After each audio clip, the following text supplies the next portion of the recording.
Doyara Sagara Edase Koruna Kori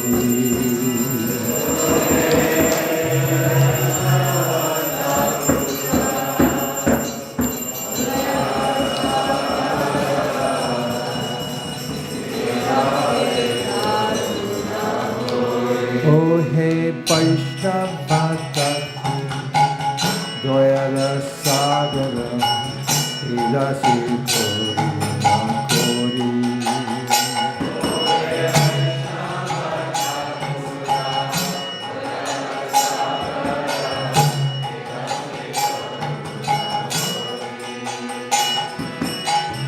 Diya Parachaya Shorohe Amai Tomara Charana Dori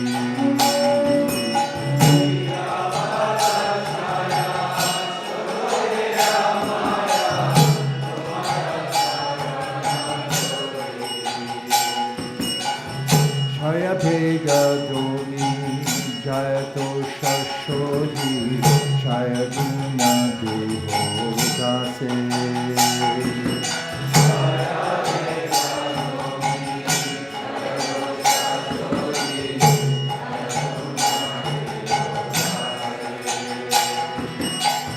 Jaya Satsanga Deho He Amare Boshashi Sange Raje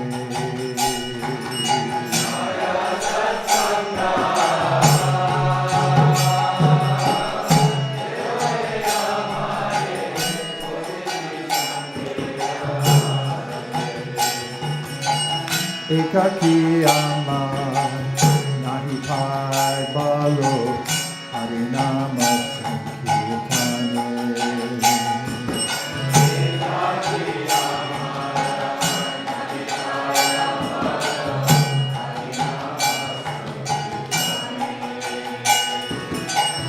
Tumi Kripa Kori Sharabindu Diya Deo Krishna Nama Jane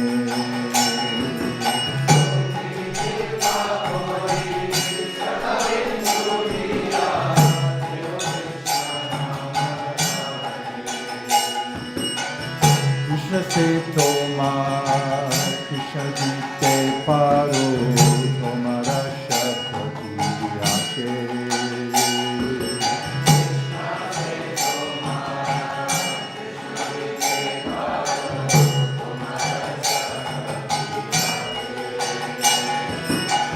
Amito Kanga, Krishna Krishna Boli, Daitava Pache Pache.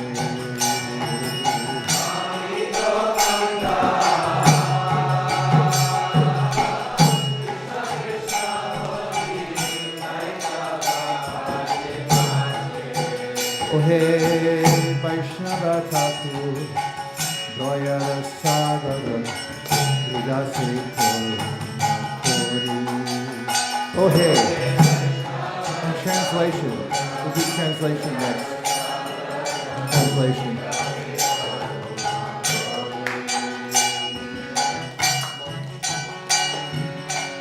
O Venerable Vaishnav Thakur, O Ocean of Mercy, be merciful to this servant of yours and purify me with the shade of your lotus feet. Your lotus feet I humbly hold. By helping me control the 6 urges and purifying me of the 6 faults, bestow upon your servant the 6 good qualities. O Master, please give me the 6 kinds of holy association. I have sat down here hoping to have your company. Alone, I do not find the strength to chant the holy name of Hari. Please be merciful and, blessing me with a drop of faith, bestow on me the great treasure of the holy name of Krishna. Krishna is yours, and you can give him to me, for such is your power. This wretch is simply running behind you crying out, Krishna, Krishna, Jaya Vaishnav Thakur, Vaishnav Thakur, Vaishnav Thakur, Jaya Vaishnav Thakur.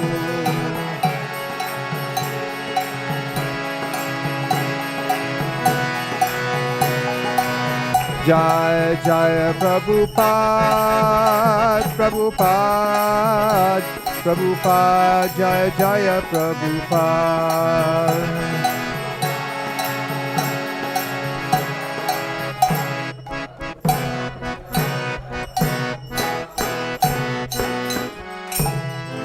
The next song, which we'll read the translations first, was written by Sarvabhauma Bhattacharya.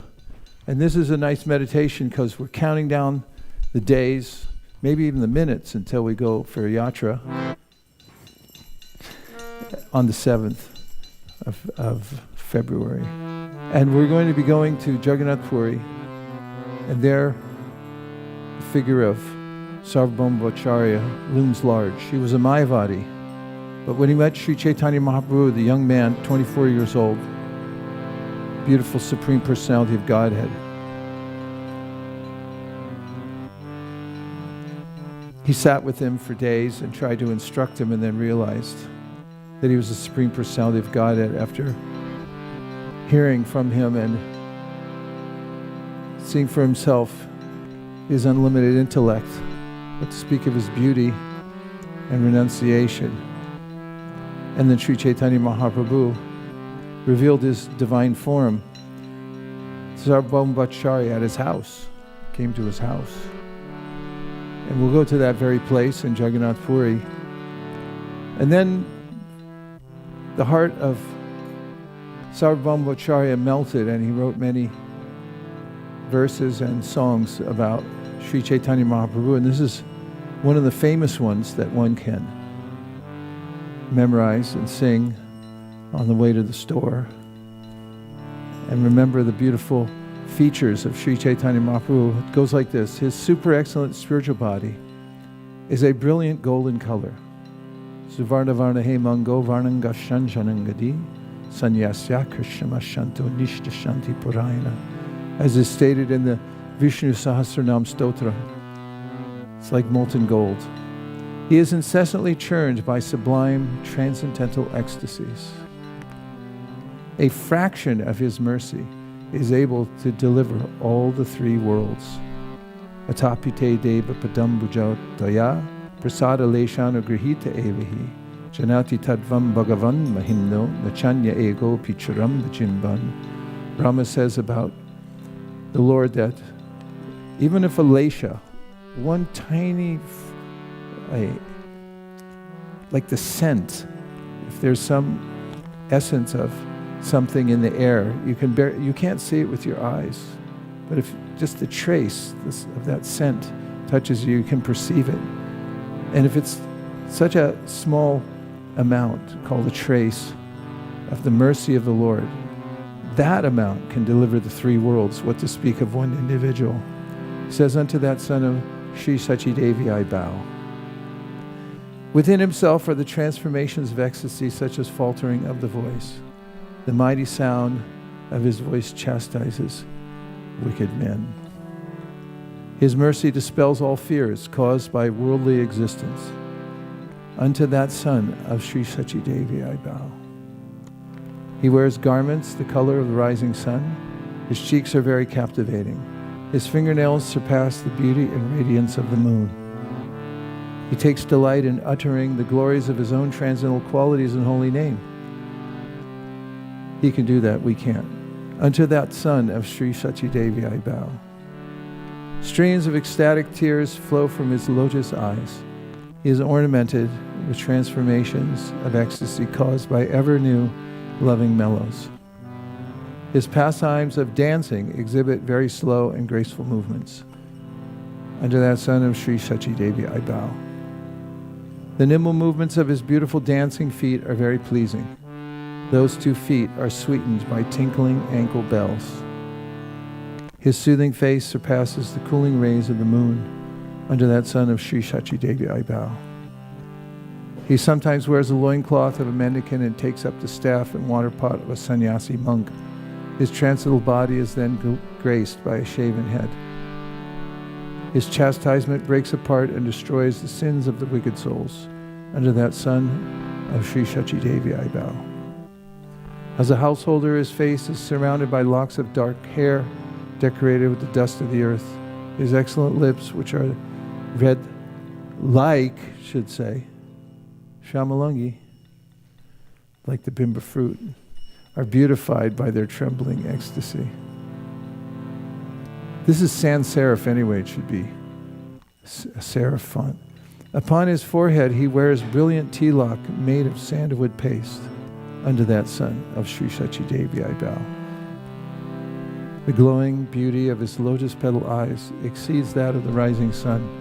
His two beautiful arms extend down to his knees. Ajanu lambita bhujo kanakavadato sankirtanai kapitaro kamalaya taksho vishvambaro dvijavaro yugadharma palo vande jagat priyakaro karunamata. It's the opening verse of the Sri Chaitanya Bhagavatam, which describes his bodily features. His divine body is dressed in the fashion of an adolescent dramatic dancer. Unto that son of Sri Shachi Devi I bow. His super excellent spiritual body is a brilliant golden color. There we are, back to the beginning. Ujjvala Varana Godavara Deha Nivasita Niravare Bhava Videha.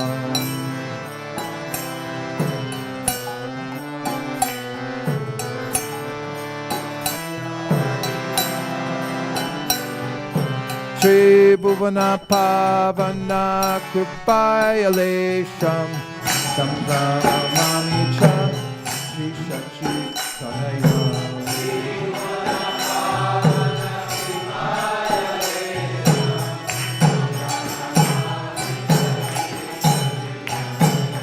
Sadgarandara Baba Vikara Sujana Tarjana Nada Shalom.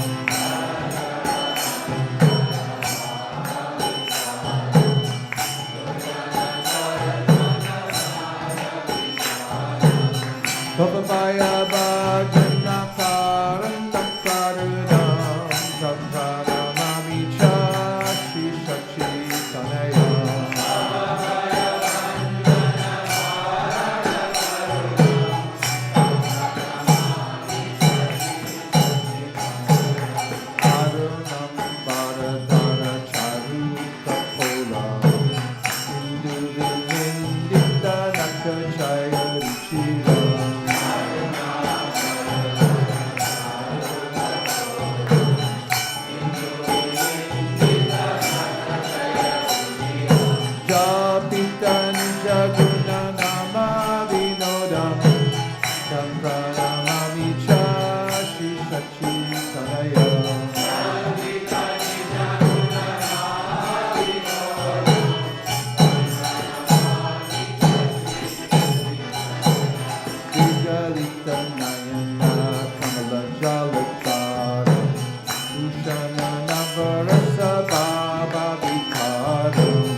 Katiyati Mantara Dritya Vilasam Samsara Mamicha Shri Shachi Tanaya.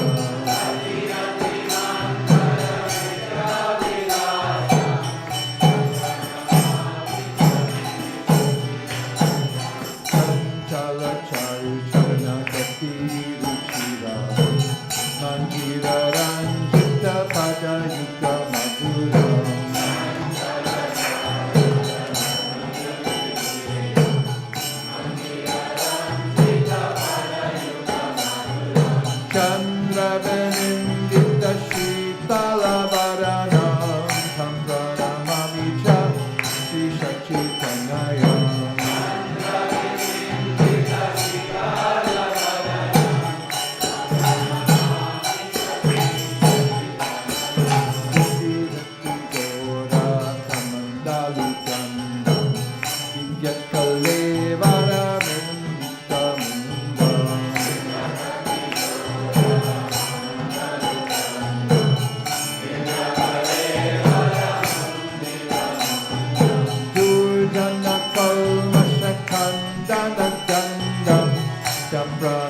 Mami Cha Sri Chaitanya.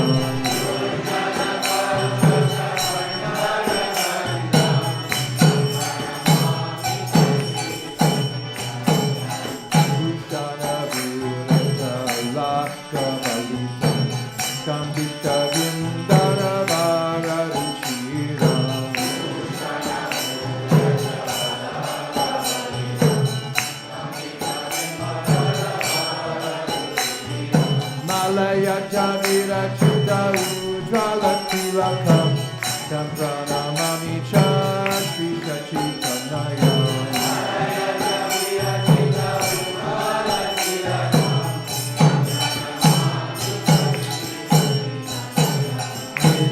Karuna Kamla Dalanayan Ajanulam Dita Shri Hija Yugalam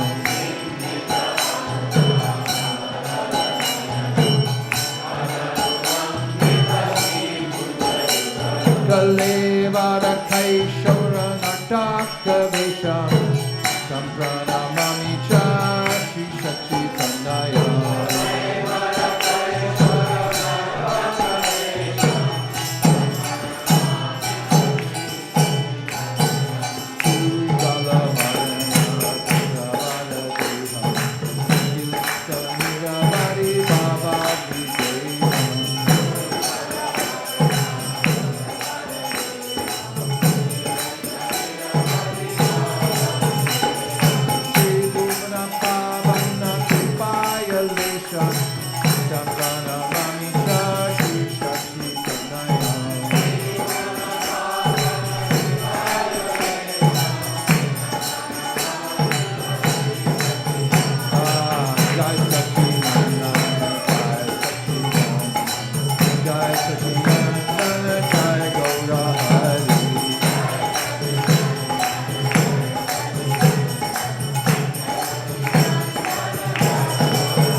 Bhagavad Gita, chapter 8.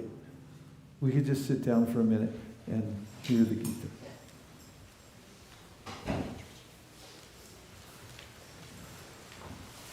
How many have read this chapter in the last 5 days?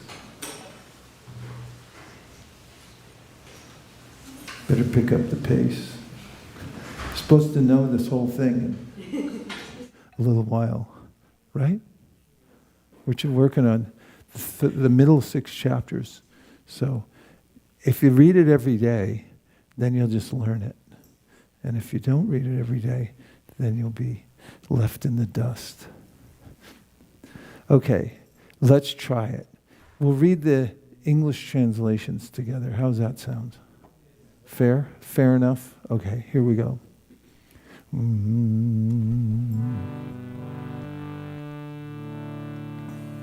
Taraka Brahma Yoga. Ata Ashtamo Dhyayaha. 8th chapter. Attaining the Supreme.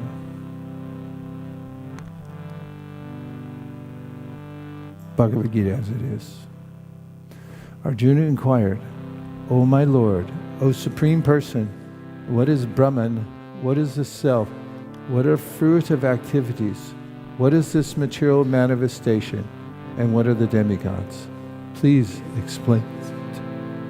Who is the Lord of sacrifice? And how does he live in the body, O Madhusudan? And how can those engaged in devotional service know you at the time of death? The Supreme Personality of Godhead said, the indestructible, transcendental living entity is called Brahman, and his eternal nature is called Adhyatma, the Self. Action pertaining to the development of the material bodies of the living entities is called karma, or fruitive activities. O best of the embodied beings, the physical nature which is constantly changing is called Adibhuta, the material manifestation. The universal form of the Lord, which includes all the demigods, like those of the sun and moon, is called Adidaiva.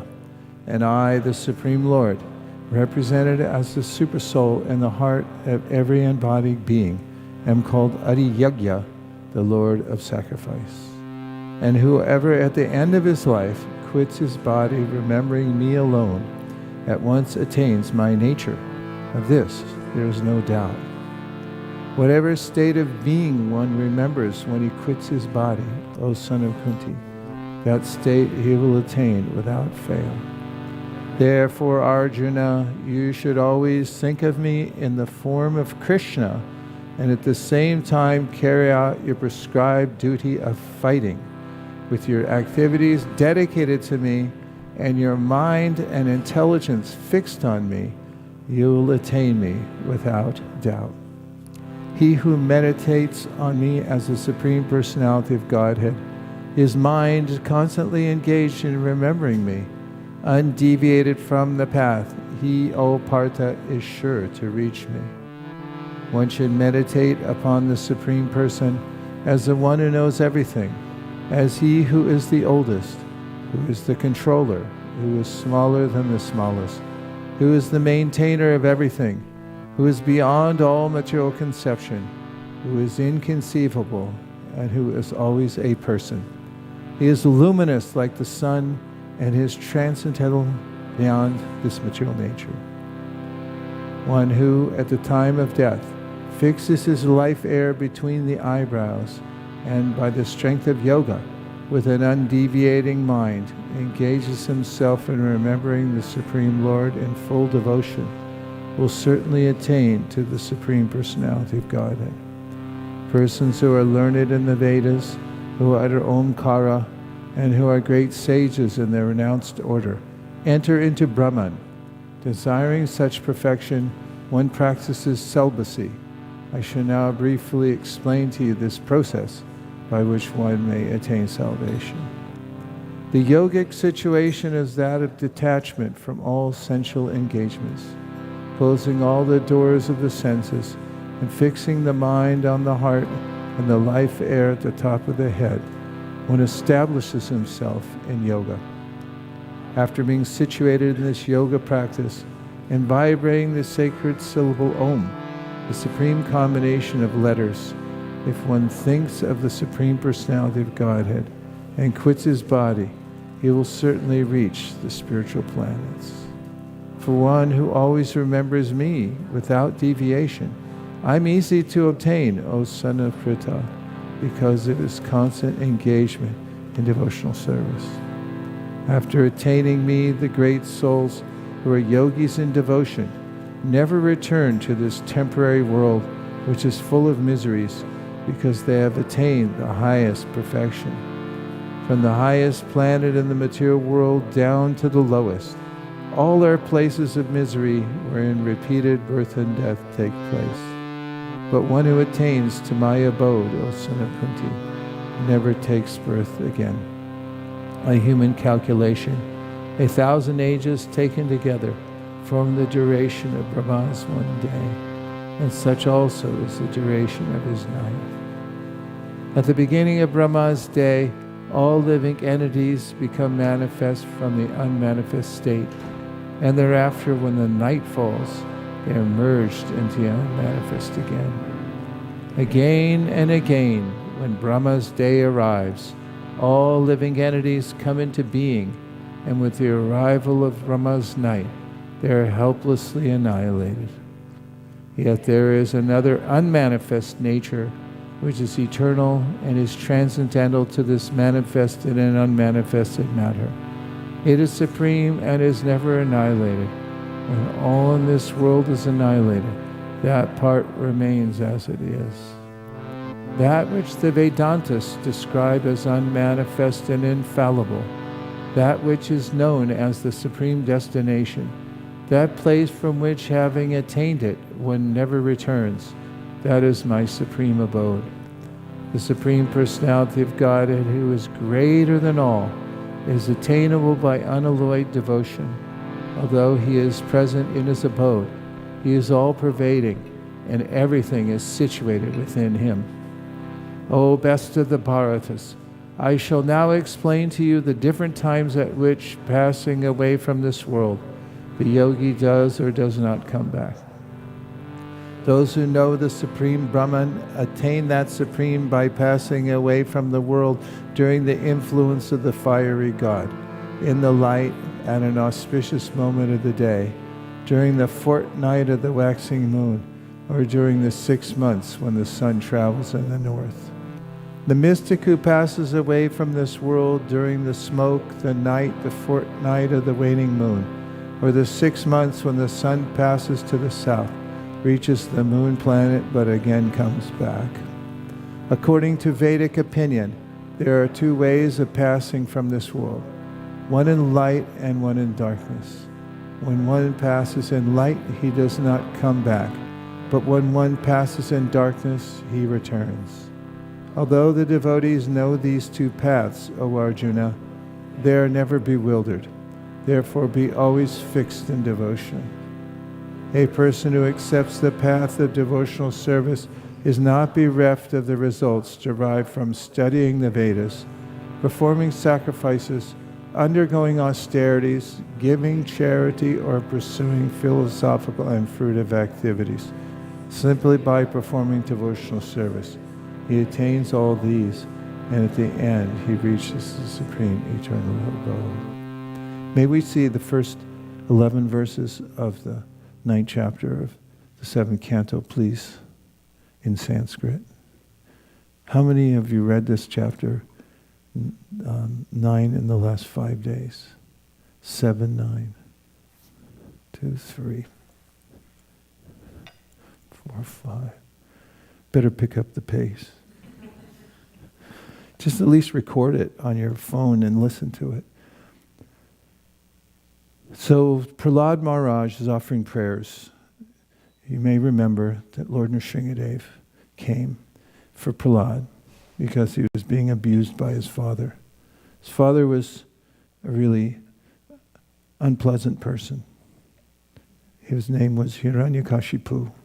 He thought that he could beat the system and cheat everybody, and he did for a little while. He got away with it because he gamed the system, and he cheated. He lied, cheated, did all kinds of weird stuff. And then he took away everyone's service. He even had some control over the laws of nature for a little while. And then he started harassing his son, Prahlad.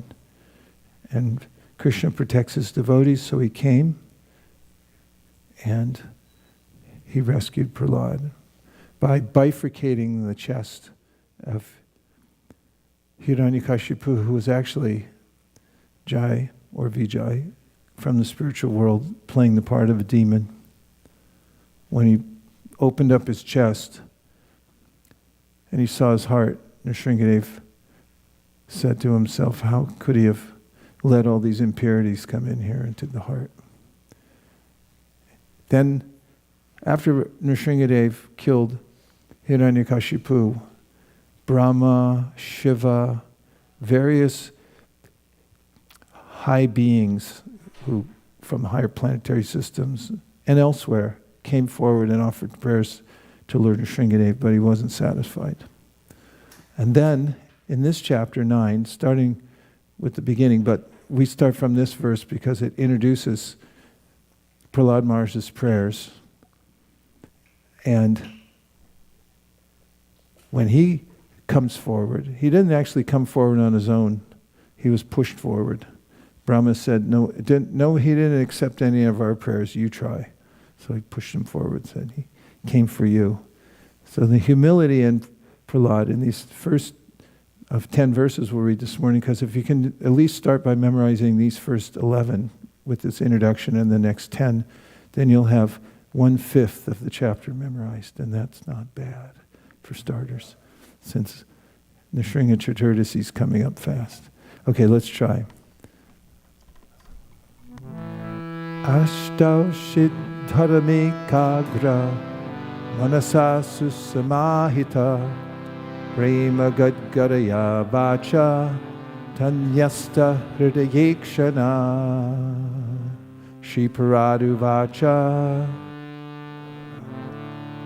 Brahmadaya suragana muniyota siddha Sattvaikatana gatayo bacha sampravahai Naraditum purugunar arunapi pipru Kim toshnamarhati same harirugrajate Manye dhana bijana rupatapashutaujas Teja prabhava balapaurusha buddhi yoga Naradanai hi bhavanti parasya pumso Bhaktya tutosha bhagavan gajayutapaya Viprat vishad guna yuta dadavindanabha Padaravinda vimukhashrapachambarishtam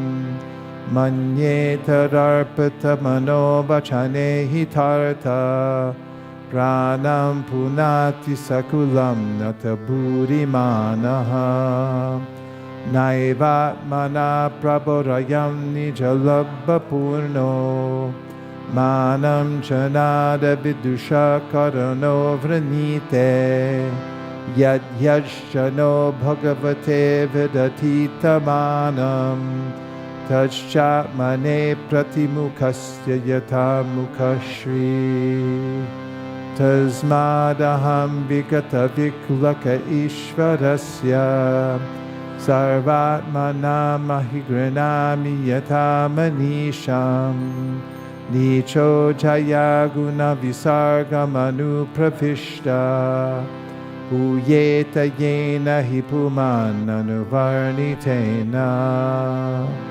Sarve hyami vidikarastava sattvadamno Brahmadayo vayami veshana chodvijantaha Shemaya bhutaya utatma sukhaya chasya Vikriditam bhagavato ruchiravatare Tadyachamanyumasarashtahatastvadhyadya Modeta sadhurapi vrishtrika sarpahatya Lokascha nivritimita pratiyanti sarve Rupam nasringa vibhayaya janasmaranti Naham bhibhemya jitate tapayanakasya Jivarka netra brukuti rabasogradam shtrat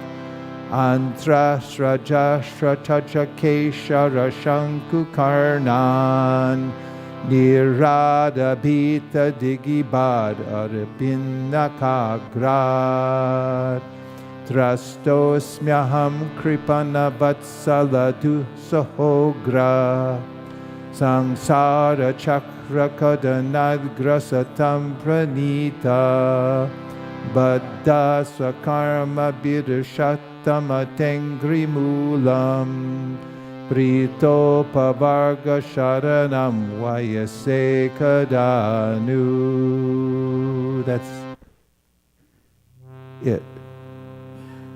That's 11, right? Anybody in calculus? Okay. 2 more? Trasto, where are we? Yasmad priya priya viyoga samyoga janma Shokagnina sakalayo nishuta yamana Dukaushadam tadapi dukkhamatadiyaham Bhuman brahmami vadame tavadasya yogam. Una más, por favor. Trastosmya. That's 11. We did 11. Gaur Premanande. Haribo. Bhagavatam class. Yeah, if you just do those, divide it up between now. Somebody figure out how many more days do we have till Nrsimha Chaturdasi. We're looking. This is serious. If you divide it up into fifths, should be doable.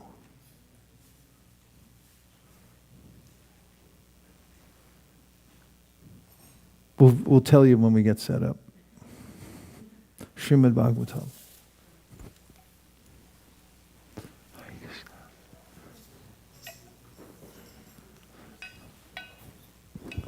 Trastosmyaham kripanavatsamadusha hogra samsara chakra karanagrasatam pranita. It's still on.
Canto, please. Part 1.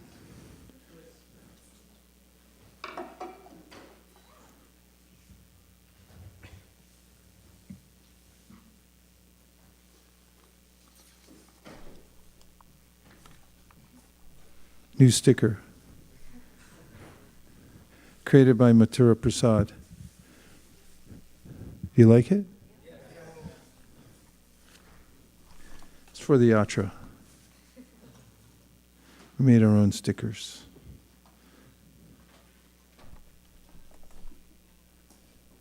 So good morning, everyone. It's great to see you all. Hare Krishna. And this hearing of Srimad Bhagavatam is extremely important.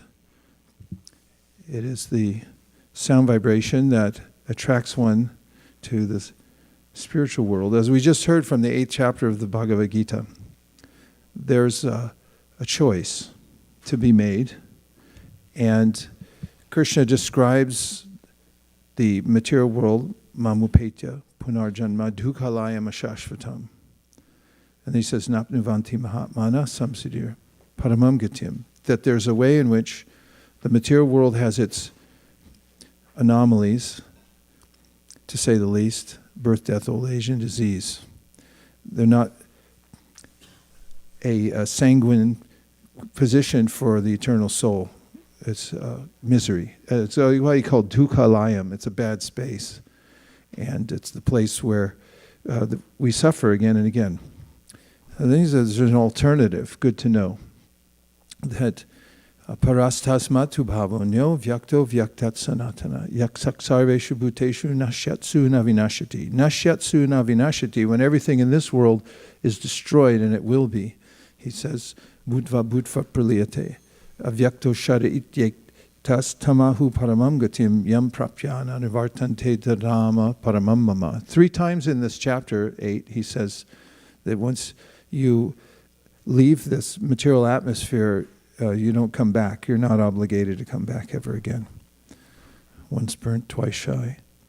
And then he describes the spiritual world as self-manifesting and self-luminous and eternal. It's more to our liking because it's the same as our nature. And so therefore one shouldn't be obstinate and try to stay in the material world just for the sake of being stubborn and saying, I was right the whole time. That's foolhardy. We should endeavor to transfer ourselves to the spiritual world. And one of the ways that that's done is by hearing the sound vibration from the spiritual world. Because sound is creative.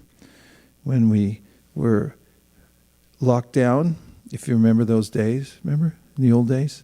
And we still had to work, because everyone has to work in this world. It's the law. We did it by talking through, mostly by Zoom. And people got together and they talked back and forth. And by that talking, ingredients came together. They're already there, but they manifest by the talking. The idea that we need to build this or that, or we need to create a new system, and then it would come together by the sound vibration. And in the Srimad Bhagavatam, Narada Muni, one of the great proponents of the Bhagavatam, one of the great personalities of the Bhagavatam, who's teaching his guru, of all people, Srila Vyasadeva, who manifested the Bhagavatam by his agency, his potency.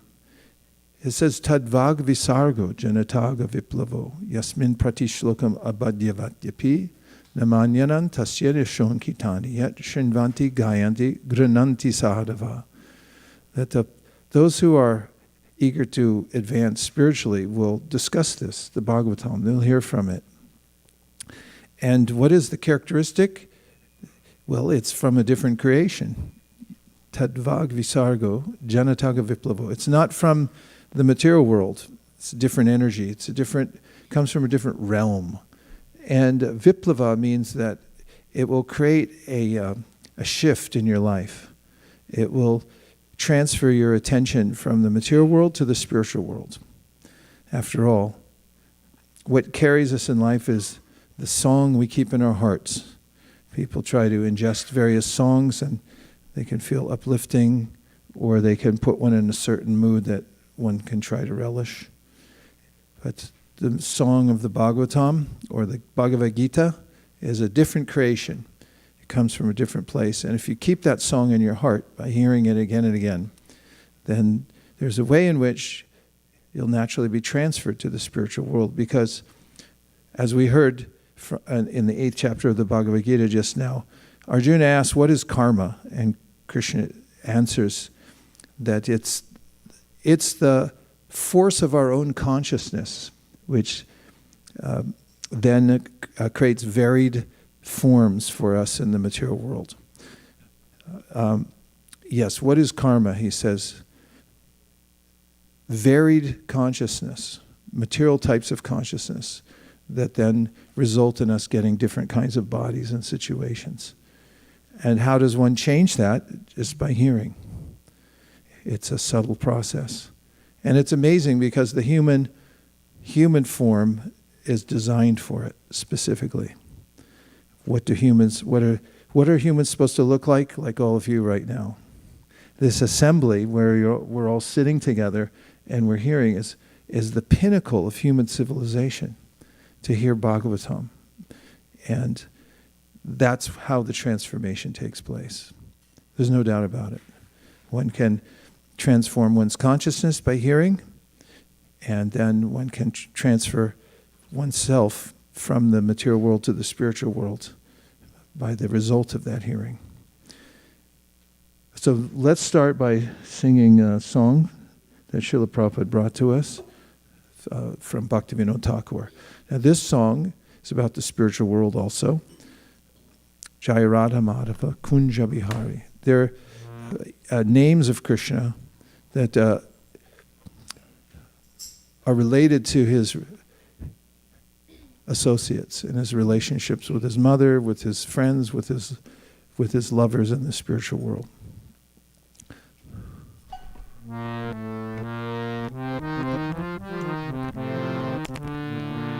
Jaya Radha Madhava Jaya Kunja Bihari.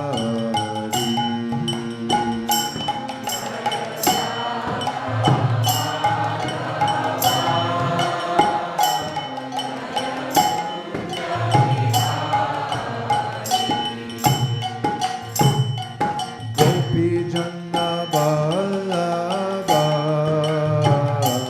Jaya Girivardhari.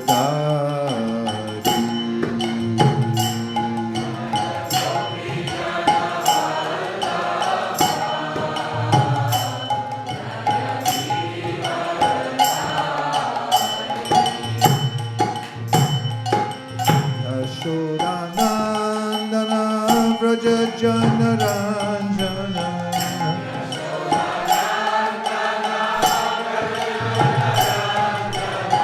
Yashodanandana Vraja Janaranjana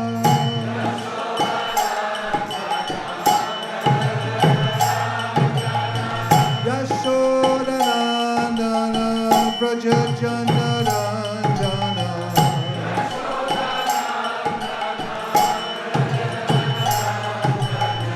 Yamuna Tiravanachari.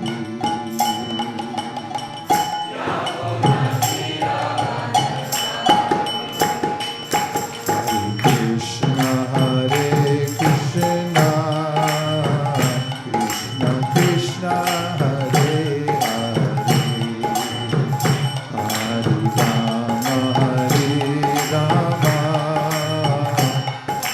Rama Hare Hare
Jai Gaur Hari Bol, Hari Bol.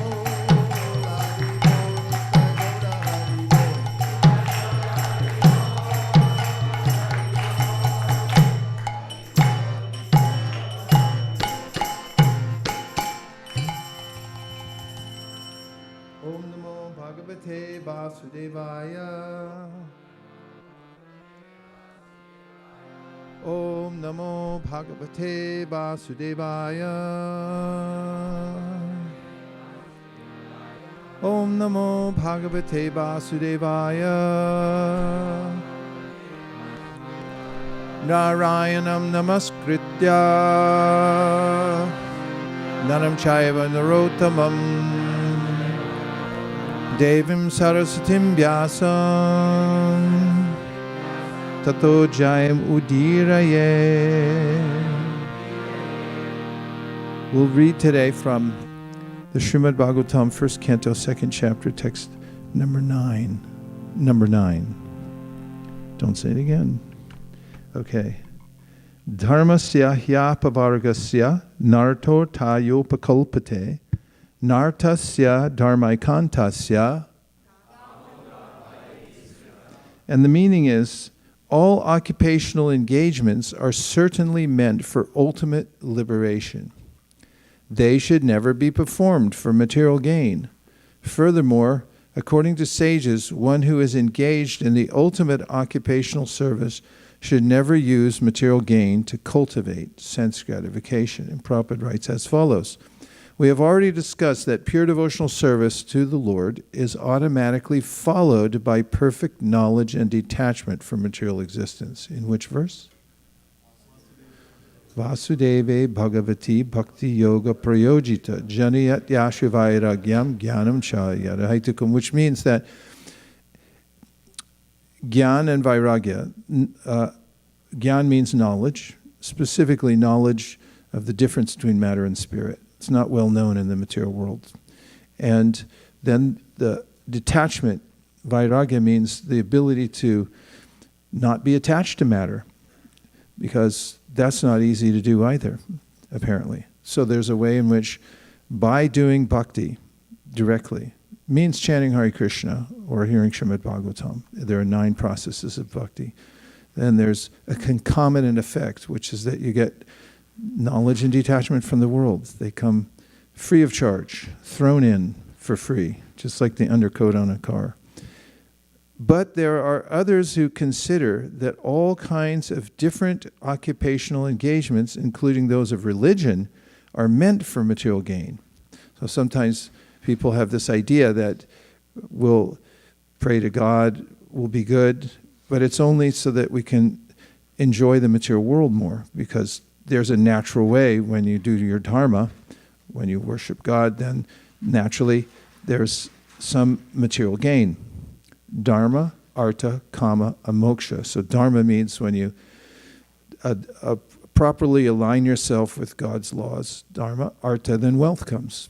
An abundance. It's something that Krishna discusses in the Bhagavad Gita in the 3rd chapter, Karma Yoga. When you do your duty properly, you align with the laws of the universe, then there's a natural abundance in the world. Kama means, because you have artha, which means wealth, material facility, then the tendency is then to use it for sense gratification, trying to enjoy it more and more. And the ultimate result of that is that you get frustrated. It happens every time. Maybe not right away, but after a couple weeks. And then one wants liberation, which means moksha. It says like, okay, I've got sense gratification. I don't like it. It's making me feel worse, so I'm going to give up everything. So there's this cycle, and one goes through again and again. The general tendency of any ordinary man in any part of the world is to gain some material profit in exchange for religious or any other occupational service, right? Do you work for a boss? No, you don't. You don't work for a boss, because if your boss calls you on Monday and says, you can come in, I just won't pay you, you might not go in. Not might not, you won't go in, right? Say, see you later. So you don't really work for the boss, you work for the exchange of wealth that you get. through the boss. Even in the Vedic literatures, for all sorts of religious performances, an allurement of material gain is offered, and most people are attracted by such allurements or blessings of religiosity. Why are so-called men of religion allured by material gain? Because material gain can enable one to fulfill one's desires, which in turn satisfy sense gratification. This cycle of occupational engagements includes so-called religiosity, so-called because the standard of the Bhagavatam is mentioned in the second verse, Dharma projita kaitavotra paramo nirmatsaranam satam. First of all, it says, this is for non-envious people. If you're envious, you need not apply here. You can anyway, though, it's okay. Akama sarva kamava. So there's a way in which it says, this Bhagavatam, it rejects any material concept related to religion. We don't want anything in return. We're doing service for service, and the ultimate standard is that we're doing service out of love for God, for Krishna. And there's nothing we want in return. We're not doing it so we get something. There are other scriptures in the Vedas that say, you do this, you get that. And everyone's like, yeah, let's do it. But that leads to this endless cycle. You get sense gratification, and then you become tired of it, you want liberation, then eventually you come back to the world and perform your dharma, artha, kama, moksha. So Bhagavatam says, enough already. We're done with all this. We want the real thing, which is the real dharma, is Sanatan Dharma, which means service to God with no motivation and no interruption. Right? We heard about that already. Savai pumsam, yato bhaktir, ahaituki, yayatma, which means that the sages have come to this conclusion at Naimisharanya, or they're being given the conclusion by Sutta Goswami himself, whom they asked the question in the first chapter, what's the best thing that we can do? What's the best thing we can do for human society and that people can do for themselves? And they come up with this answer. It's really succinct. Savai pumsam paro dharmo. That pumsam means all the people of the world. Paro dharmo. Para means the supreme, the highest thing they can do of dharma. What's the best dharma they can do? Yato bhaktirat hoksajai. It means loving service to God. And what are the characteristics of that? Ahaituki apratiyata. Ahaituki comes from hetu, means cause. It's nothing causing me to do it. It's just what I do. That's my thing. I worship God. Haituki means I don't want anything in return. Apratiyata means and I don't just do it on Sunday. I do it all the time, at every moment, constantly. I'm fully absorbed in it 24/7, which 24/7, it comes from the Vedas. So, Haitukiya pratiyata yayatma suprasidati. Suprasidati means prasad. Prasad means grace. And so, how do you get grace? Just serve with love. And naturally, everything flows. Yayatma suprasidati. And there's a satisfaction of the self that comes from that. Otherwise not. There's no other satisfaction. Krishna confirms in the Bhagavad Gita, he says, Yehi samsparshaja bhoga dukkha yonaya evate adyantavanta konteya nateshu ramate buddha. That smart people know this. They know that real happiness comes not from the interaction of our senses with the material sense objects. It doesn't create pleasure. It leads to misery. And therefore, they embrace this formula that real happiness comes from serving the Supreme Personality of Godhead with heart and soul, with no motivation, just love. So, why are this cycle of occupational engagements includes so-called religiosity. Right, that's where I broke off.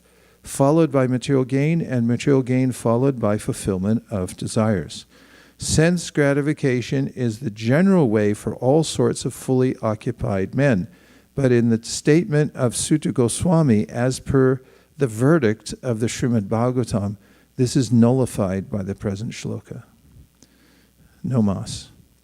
One should not engage himself in any sort of occupational service for material gain only. nor should material gain be utilized for sense gratification. How material gain should be utilized is described as follows. So that's there's 3 sentences in the last paragraph, and the first 2 give a summary of what this verse is about. I'll repeat them. One should not engage himself in any sort of occupational service for material gain only. And someone might then say, well, what am I doing then? Why am I doing anything? And then, nor should material gain be utilized for sense gratification. It's like, oh, it just sounds pretty boring. A really dry and maybe austere life. But to the contrary, interestingly, it's counterintuitive here, and that requires a little subtle thinking to figure this out. So we need a mantra to go with this so that we can align ourselves with these principles. And not only do we need a mantra and a logo, but we also need a sense of why or how one could live in this way. So here's the mantra, and it's on its way to becoming a logo, and another book, and a seminar, and a movie, and a merch. It's called Live Like a Lotus. Everyone say. I think about put an exclamation point at the end. Live like a lotus. It's based on Krishna's statement in the Bhagavad Gita, where there were several statements, but the main one that inspired me for this logo, and nobody steal it, please. Brahmanyadaya karmani sangham tyakva karotiya lipyatena sapapena padma patram ivambasa. Because he specifically mentions a lotus.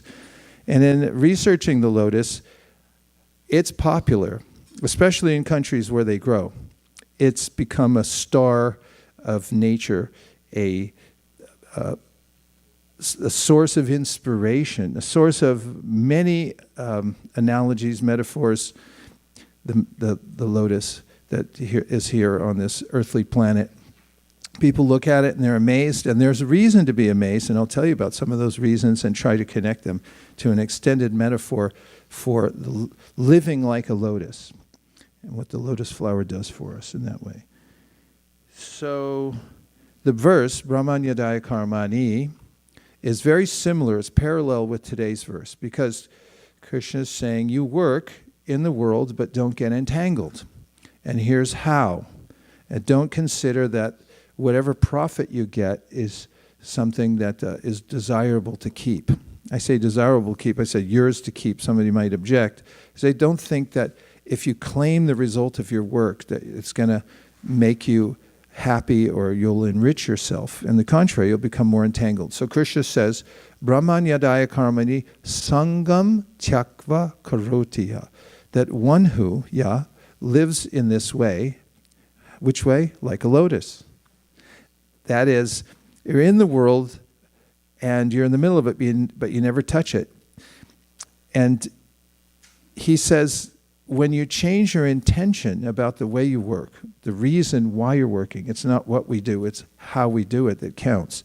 And he says, if you're dedicating your work to the Supreme, because you're part of the Supreme, just like the finger's part of my hand, and if I say, come here, finger, and it doesn't come, it's in a diseased condition. And in a similar way, a soul is part of Krishna, and if you say, come here, soul, and soul says, no, then he's in a diseased condition also.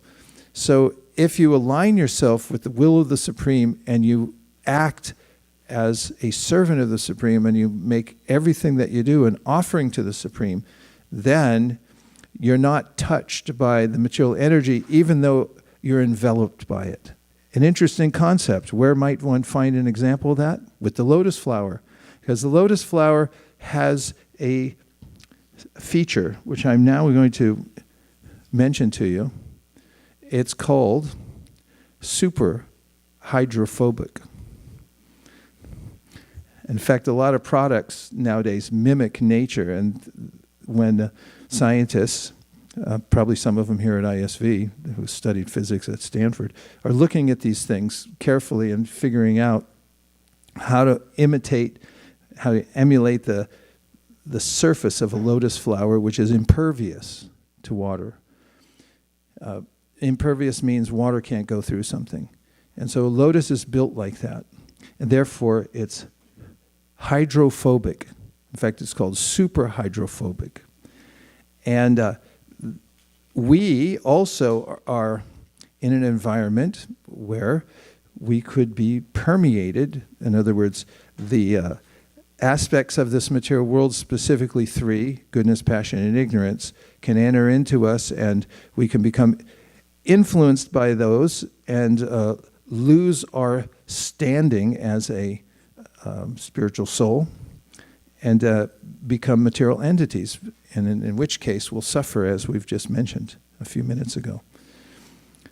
So we have to be super myophobic. I'll prove that in a minute. And in the meantime, on the positive side, the person, Brahmanyadaya Karamani, the person's idea is whatever work I'm doing, I'm offering it. It's a sacred dance I'm doing, offering it all to the Supreme Personality of Godhead, whatever I get. So we'll go into that. And I'm going to mention three aspects.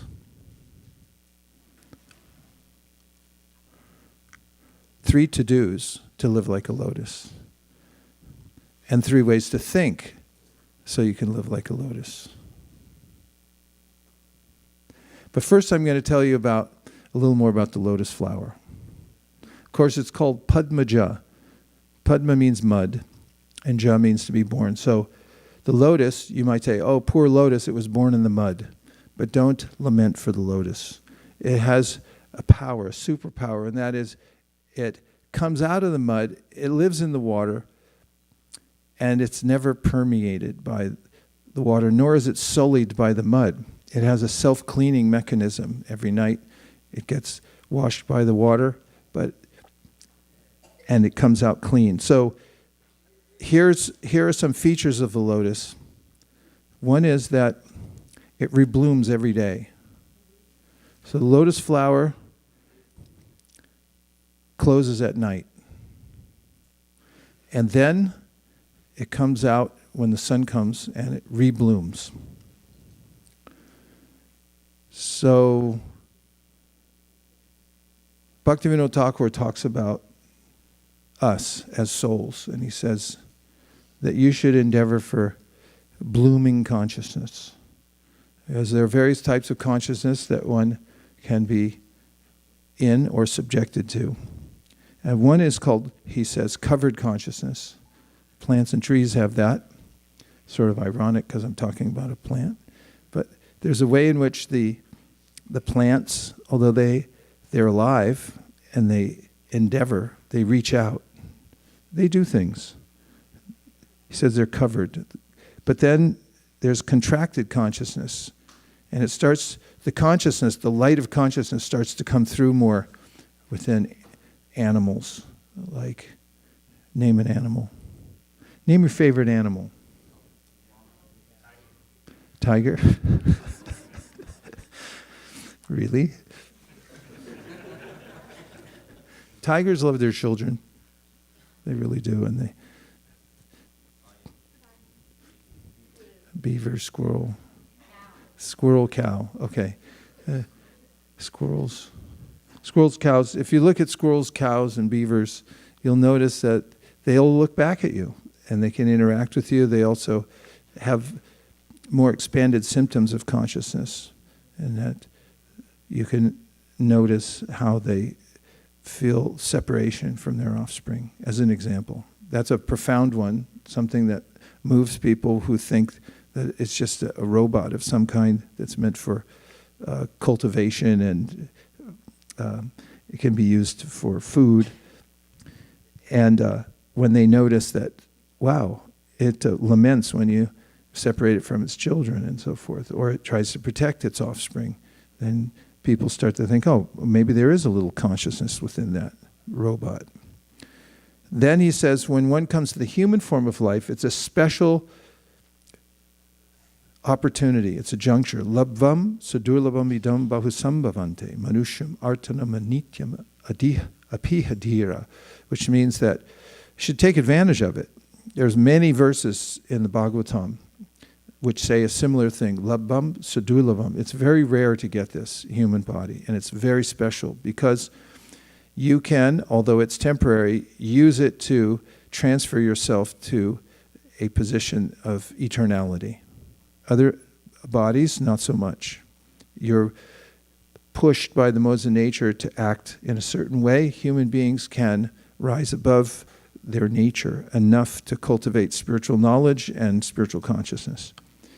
So he calls that human beings budding consciousness, because a bud, which interestingly now here in California, in the middle of January, the buds are already coming out. That's why you pay the big bucks to live here, right? And then he says, a human being who has a sadhana, a spiritual sadhana, genuinely spiritual practice, this is called blossoming consciousness. You can take the potentiality of the human body and you can blossom. And then there's fully blooming consciousness, he says. Humans who have developed prema, or pure love for God. So there's various stages of consciousness. So one of the lessons from the lotus is it opens fully every day. It's ready for everything. And there's this way in which the sages and the shastras teach us that we should also expand ourselves and bloom every day. Try to be open for every opportunity. I'll go more into that in a second. Then, the lotus, there's some more interesting facts about a lotus. Do you know that they can live for hundreds of years? Isn't that interesting? That they have a way of self-regulating their temperature, just like mammals. And because of that, there's a way that it can live much longer. And another feature of the lotus is that it has unparalleled beauty in the eyes of many. And that is something that's very important. Human beings need aesthetics. They need to behold beauty in order to be satisfied. Just try sitting in an airplane for 10 hours. There's a natural urge that you want to break out. You want to see the sun. People gravitate towards sunrise, sunset, beautiful scenes, because it's inherent in our nature that we want to drink beauty, and we have to. If we don't, we'll wither. Okay, so those are a few features of the lotus flower. It is super hydrophobic. It's impervious to its watery environment. It reblooms every day. It lives long by self-regulating its own temperature, and it has unparalleled beauty. Just 4 features we'll pick for today. And now we'll talk about how we can apply that and live like a lotus ourselves. So one principle is called yajna, or sacrifice. There's a way in which Krishna speaks in the Bhagavad Gita that we can be satisfied only when we make sacrifice. As I mentioned earlier, sacrifice comes from the word sacred. It means to give what you have for a higher purpose, to a superior person for a higher purpose. This is sacrifice. You give something up.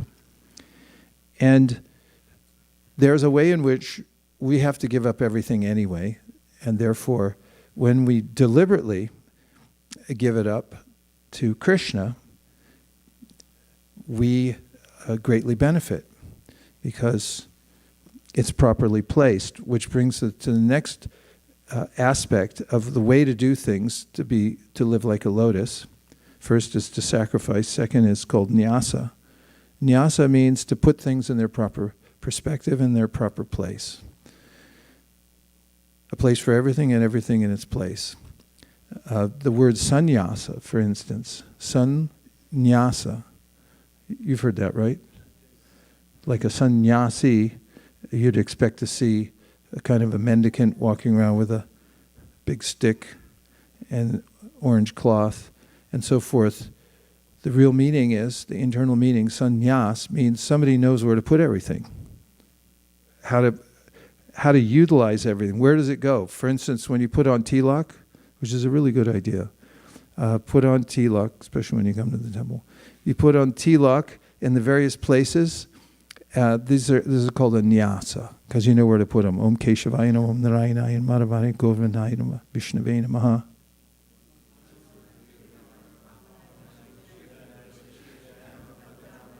Those who didn't say anything, see me afterwards. Okay, so this is a nyasa.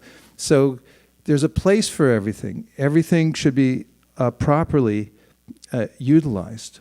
And the third is bhakti. The three things to do. One is sacrifice. Second is to put everything in its proper place. And the third is there are 9 processes of bhakti. And by practicing, they're inherently spiritual. Vasudeva Bhagavati. You're giving something directly to Krishna. And these 3 ways of acting put you in a position where you're impervious to the anomalies that we mentioned of the material world. Amazingly, you can live like the lotus, as based on Krishna's metaphor in the Bhagavad Gita. Yagya, nyasa, and bhakti.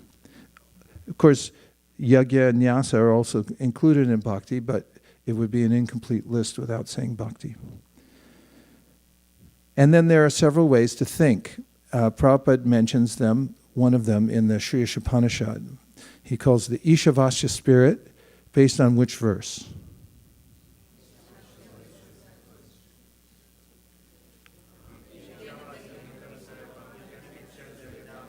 Yeah. Yes, it's an important verse. It's, in fact, I was just talking to one of my godbrothers who worked with Srila Prabhupada in Los Angeles and was a very big figure in a publication, and he took a lot of instruction from Prabhupada directly. And one of the things that he told me the other evening when I talked to him was that Prabhupada really liked the Sri Ishopanishad as a mass distribution book. He said all the basics are in there. It's nice to know, right? So one of them is Ishavasamidam sarvam yat kincha jagatyam jagat tena tyaktena bunjita magradha kasasudanam. Such a complete verse. It means that everything in the universe is controlled and owned by the Lord. One should therefore accept only those things necessary for oneself, which are set aside as one's quota, and one should not accept other things, knowing well to whom they belong. At first, this might be a little startling, as someone might think, oh, I thought this was all my stuff. Besides that, I pay my taxes, and I want to control more. This is the human spirit because we're a little sample of Krishna. Krishna's the supreme Ishvara. He controls everything. So I'm a little sample of that, and therefore I think well, let me control everything too. But no, little jiva, settle down, because you have a different dharma in life, and that is to offer everything to Krishna in yajna, and to put everything in its place, and to perform devotional service. So if you develop Prabhupada says, the Ishavasya spirit, which is everything belongs to God, you have no more problem. And then, well, what about me? Tena tyaktena bunjita. Don't worry, there's an arrangement for you. And if you don't believe it, go out in nature and just observe. Because all the animals in their natural environments, without humans mucking it up for them, have everything they need. They get it naturally. A baby, when it's born, the breast is right there, and the breast is full of milk as soon as the baby is born. Every animal knows how to go for its own food. Watch the birds. It's built in, like a woodpecker. A woodpecker has a tongue that wraps around its brain, so it holds the brain in place, and when it pecks on a hard surface like a telephone pole, which they do in my neighborhood, because there's bugs in there, it doesn't give them, what's that thing that the National Football League gets? CTE? It's called CTE, right? They get too many concussions. Because human beings, weren't meant to smash their heads over and over again, as it turns out. They were meant to sit in Bhagavatam class and hear peacefully, have a little prasad. But woodpeckers, they eat bugs who live in trees. So their tongue actually wraps around their brain and it holds it in place so that it doesn't get smashed every time they smash their little head against the telephone pole over and over again, thousands of times per second. So that you'll find everywhere. Every living being has its own natural quota, has its own quota, which is set aside. Tena tyaktena, the Lord set it aside for them and said, here you go. Little critter, this is for you. You have the whole thing, enjoy yourself. Bunjita, that's for your enjoyment. You can do that. But don't try to take more, don't encroach. And if you live like that, Ishavasa spirit, then you'll live like a lotus. And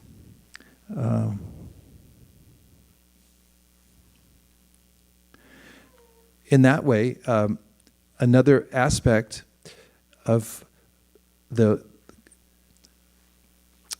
frame of mind of living like a lotus is to see everything in the world.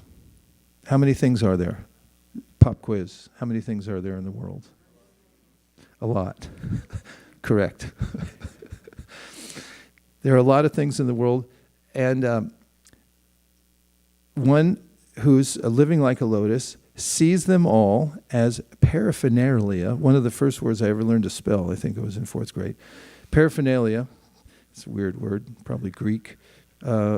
Paraphernalia to be used in the service of God. That's a very practical and unique way of looking at things. Because most people, the mainstream is everything's for me, or I'm going to renounce everything because I don't like it anymore. And it doesn't work for me, so as they say, I'll take my bat and ball and go home. So enjoyment, path of renunciation. It's something called Bhoga Tyaga. I keep going back and forth like a pendulum. I try to enjoy, it doesn't work out, take my bat and ball, go home, and I renounce the world. And back and forth, back and forth. So Lord Chaitanya comes along and says, no, the scriptures say, live like a lotus. You see everything in the world as an opportunity. It's paraphernalia to be used in the service of the Supreme.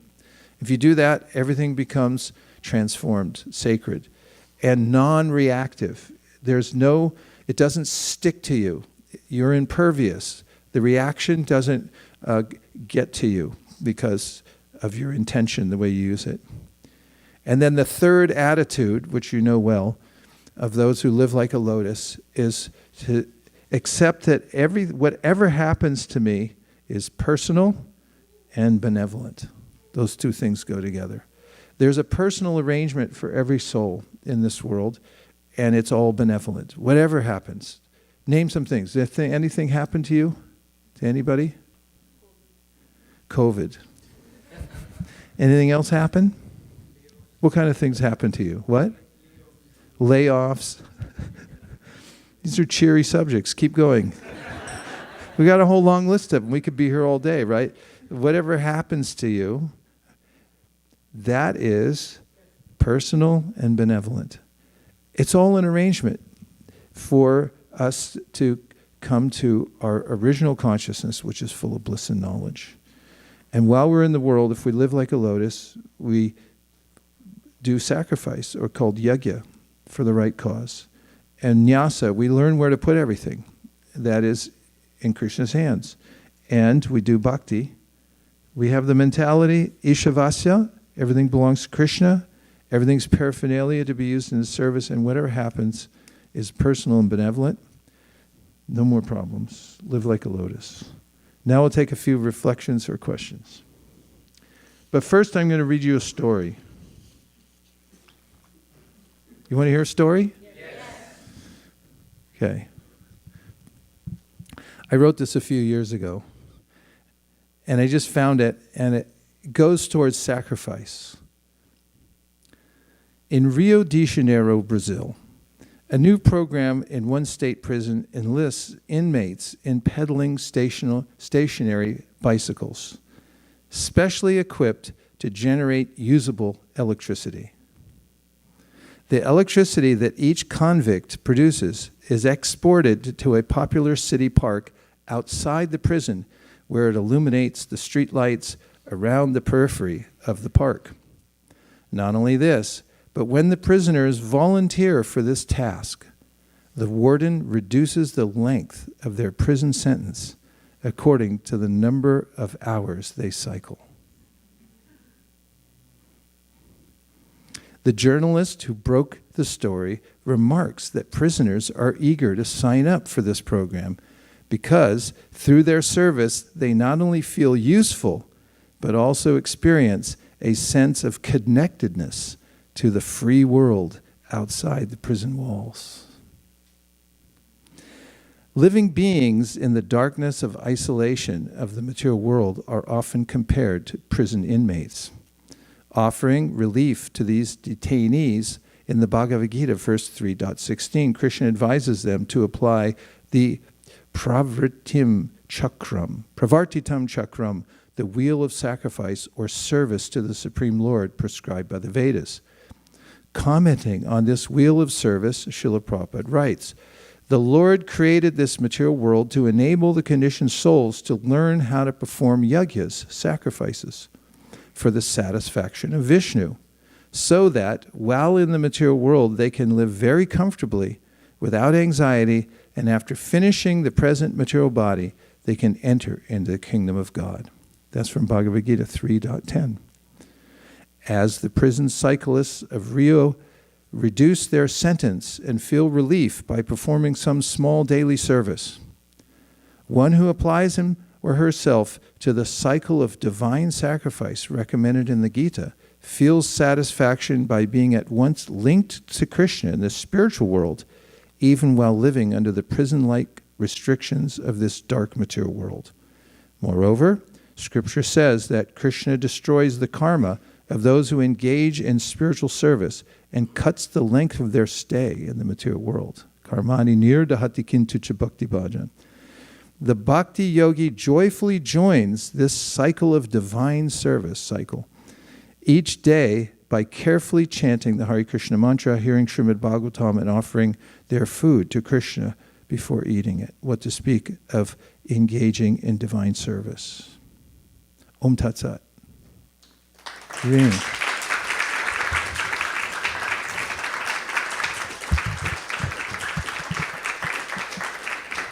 What a program, huh? You pedal on this bike, it sends electricity to the park, and we reduce your sentence, and they feel a sense of purpose, that they're doing something for others, sacrifice. They feel happy. Sentence gets reduced. Okay, Bali Prabhu.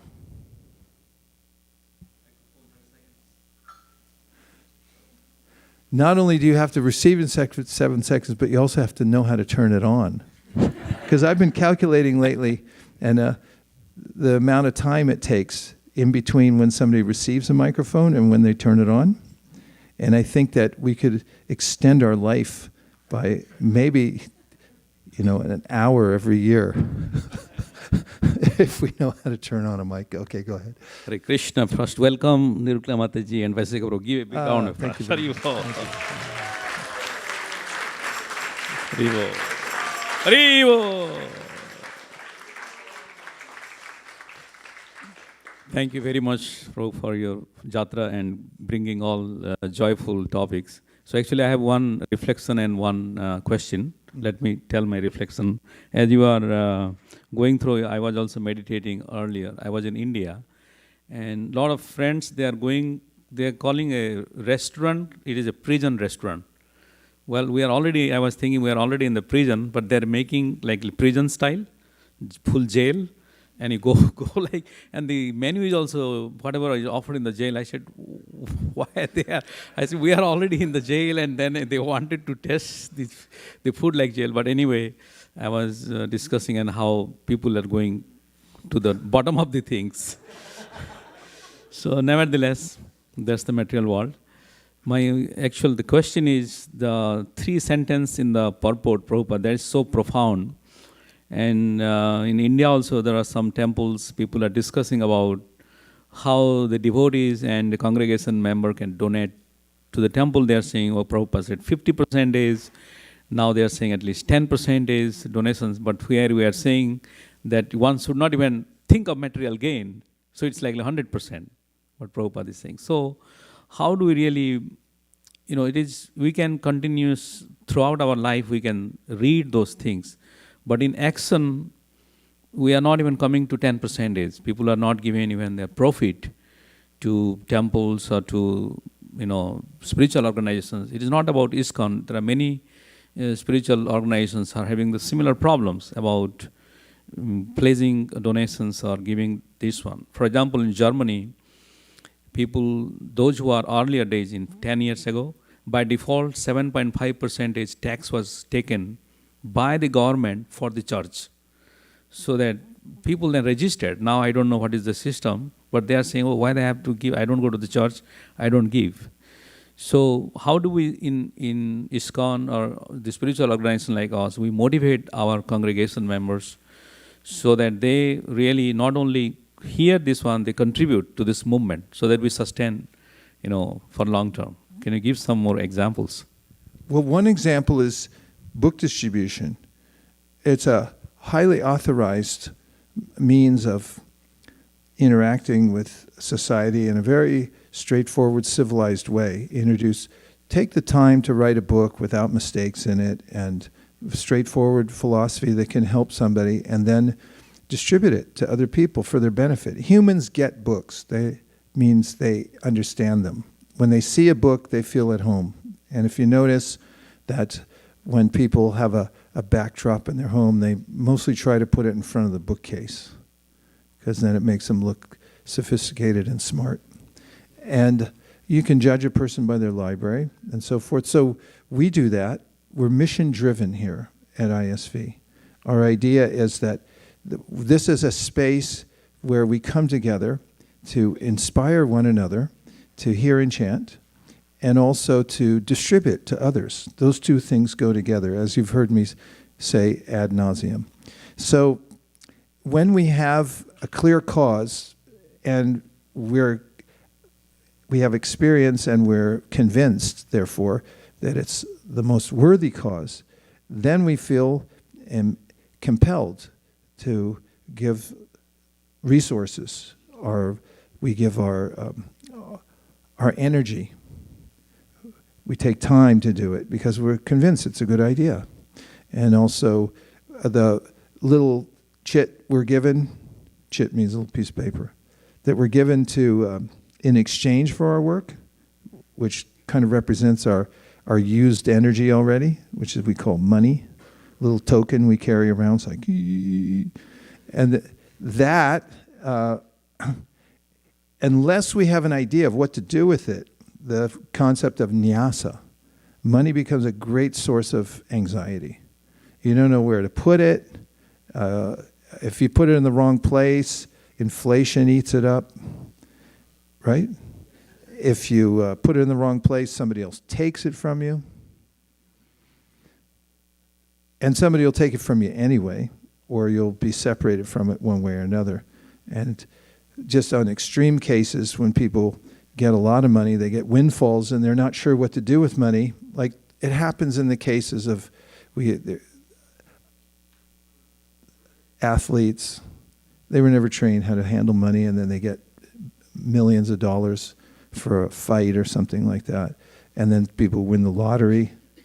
It's a well-known fact and studied carefully that people who get a lot of money without knowing why they deserve it or what to do with it, they become crushed by it. Their lives become ruined. It's an energy. So when we have a nyasa, we have an idea of like where to put it. You put it here. We have these little yagyas that we do regularly. Krishna 10, Krishna 9, Krishna 8. See, everyone's getting ready to donate now. Because we feel so good. When you do a sacrifice, like you walk around Govardhan Hill, you go, I'm tired, but I feel fantastic. When you come out on Sankirtan, you go like, wow, I was scared to go out. I went out. I met people, I saw the world, I know how it works now, Krishna gave me mercy, I feel happy. And when we give donations, as an example, everyone says, oh, okay, I'll give 5,000, I'll give 15,000. And then suddenly there's this sense of well-being that comes as a natural result of doing yajna.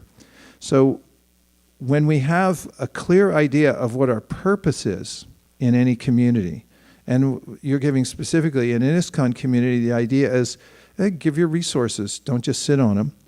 And in those places where it's very clear, like this goes here, and it does good for the world, and we give them, number one, we feel good. Number two, we don't have a sense that we're lacking anything. There's spiritual mathematics at hand. And there's a way in which the Sri Chaitanya Charitamrita describes how the members of the Panchatattva, they broke open the storehouse of love of God, which in Bengali is lute, which is the same word in English, to loot something. They looted it, and they gave it out for free. Unlike, I think, some of the people who steal from the department stores. It's a thing nowadays. Is going in, we'll take everything, and we'll sell it for ourselves. That's wrong. If you're going to take something, you're supposed to do it for a higher cause. So if you give away what you have, knowingly that it's doing good for others, there's a way through the system of sacrifice that your resources remain the same, or they increase. You never lose anything. On the other hand, if you try to keep it, then you'll be unsuccessful. You'll just be in anxiety the whole time. So the answer is that there has to be a clear idea of our purpose. Our purpose is to give mercy to ourselves and to others. And when we lose sight of that, then there's all this way of managing for the sake of managing, which is called bureaucracy. And bureaucracy is just a power struggle between people who are trying to control scarce resources. So this principle of you get money, you should give it away. It doesn't mean that you'll starve, and it doesn't mean you'll be poor. On the contrary, there's only one way to be rich in this world, and it's to have no material desires. The person who doesn't need anything for themselves, despite the fact that they're surrounded by all kinds of opulence, is the wealthiest person. So Prabhupada said 50%, and in the beginning days, for instance, Jayananda Prabhu came, he was driving a cab. Prabhupada said, keep driving the cab, because they didn't have any money. And other people came, they said, I'm going to renounce the world, become a sannyasi like you. Prabhupada said, no, your nyas, where to place yourself is right now, you should work. He sent out, an example, 10 devotees in New York to apprentice how to run a printing press. And when Prabhupada brought the printing press, and he said, now you come to Boston and you can run the printing press. Now you know how to do it. And so it's very practical that everyone should do yajna. And Prabhupada mentions it in one of his purports that when devotees in a community have a sense of purpose and they have a place to put their energy, including money and their time, then they start to feel satisfied. So we should do it as much as possible. Like people all the time, when we ask for a donation on Sankirtan, they say, how much? Don't they? Sometimes they say, how much? And we say, well, some people give their whole lives. You just give the most you can. And they always smile. They're like, okay, I get it. And the other day, we went on Sankirtan in Mayapur. Madhav, the champion book distributor, he's 12 years old. He did 12,000 books in 2 months. And when I went there, just now, we were there, and he said, I'd like to go out, but I want to get all my friends to go out too. And they don't always come with me. So could you do a little program? So we did a program with all the kids, and we all went out together. And I just tried to instill in them the ISV spirit, individual, spontaneous, and voluntary. And when we were distributing, I met this guy, and I asked him for a donation without saying anything. Just showed him the card. And he asked how much. And I just said, well, just give 1 rupee. And he looked at me like, 1 rupee, I can't give 1 rupee. And then he gave more. There's an intuitive sense people have of how they should give everything to God. It's just hard to do it. Because I have a sense of being my body, and I have a sense that as soon as I give it up, I'm going to die. And that's a great relief. If you ever notice when you give something to Krishna without any strings attached, then you realize right afterwards, hey, I didn't die. Not only that, I feel much better about my life. Knowledge comes, detachment comes, and all the resources are there all the time. We're not the ones, Prahlad Maharaj says, as we'll notice when we memorize the 9th chapter of the 7th canto. He says all these resources are not coming from your boss. And they're manifestations of me, of God, of you, he's saying to Lord Nrsingadev. They're all coming in by your arrangement. So if you have that clear understanding that everything's coming from Krishna and you serve Krishna, then you'll want to do it more because you understand everything about my happiness and prosperity comes from doing selfless service. Okay, Pavani Bhakti. Thank you, Maharaj, for that story of the prisoners and how you nicely connected it with bhakti, that when they did the service, they felt the connectedness with the outside world. And exactly that's what we are doing. Actually, the other day we were reading in our group, and Sukeshwari was saying that whether she will remember Krishna at the end of her life. And I told her that, why would you not remember Krishna? Because you are doing non-stop service. But she was not happy with that answer. And Shyamalangi says that, oh, she actually wants to serve like the gopis, which she's not doing. So we were discussing when you talked about this connectedness, I was thinking, how do we, we work like Arjun all the time, a lot of passion, and then we think that we are doing this for Krishna. But the gopis are not like that. They are non-stop just thinking about Krishna, but we are not. So how should we develop that connectedness with Krishna? That's something that Krishna answers also in the 8th chapter of the Bhagavad Gita. He gives a therefore, tasmad. He has explained that there's a force that sweeps us away in this world. And especially he's talking in this chapter, Tarka Brahma Yoga, about the time when we leave our body, Prayanakali. So Arjuna is asked about it, what happens, how can one remember you at the time of death? And Krishna says, Antakali chamameva smaran mukva kalevaram ya prayati samadbhavam yati nasyatra samsayaha. That he says it's definitely true, without a doubt, that if you think of me when you leave this world, then you'll attain me. It means everything about your relationship with Krishna will be attained by remembering him when you leave this body. And then he says, Yang yang bapi smaran bhavam tajatyante kalevaram tam tam evaita konteya sadatad bhava bhavita. It's a profound verse because if you've ever watched, and you could see a recent example of this, of a tsunami. Tsunamis are not necessarily a gigantic wave, but they're a force, an extra force in the current of the ocean caused a lot of times by an earthquake or a volcano in the ocean. And they push towards the shore, and then they sweep in and they grab everything, and then they pull it back out again. And if you watch it, you'll see how powerful that force is. So there's this force that comes when we leave our body. It's the thrust of our own consciousness. Bhuta bhavod bhavakaro visharga karma samjitaha. That's what Krishna says. Bhuta bhavod bhavakaro. Just by the force of your own consciousness of what you've created, that thrust is going to come, because you don't have any other senses when you leave your body. Everything starts to shut down with your extremities first. Your internal organs, by the nature of this body, are protected. They're kept warm, and the shutdown system starts from the periphery, and then it moves closer to the essential organs.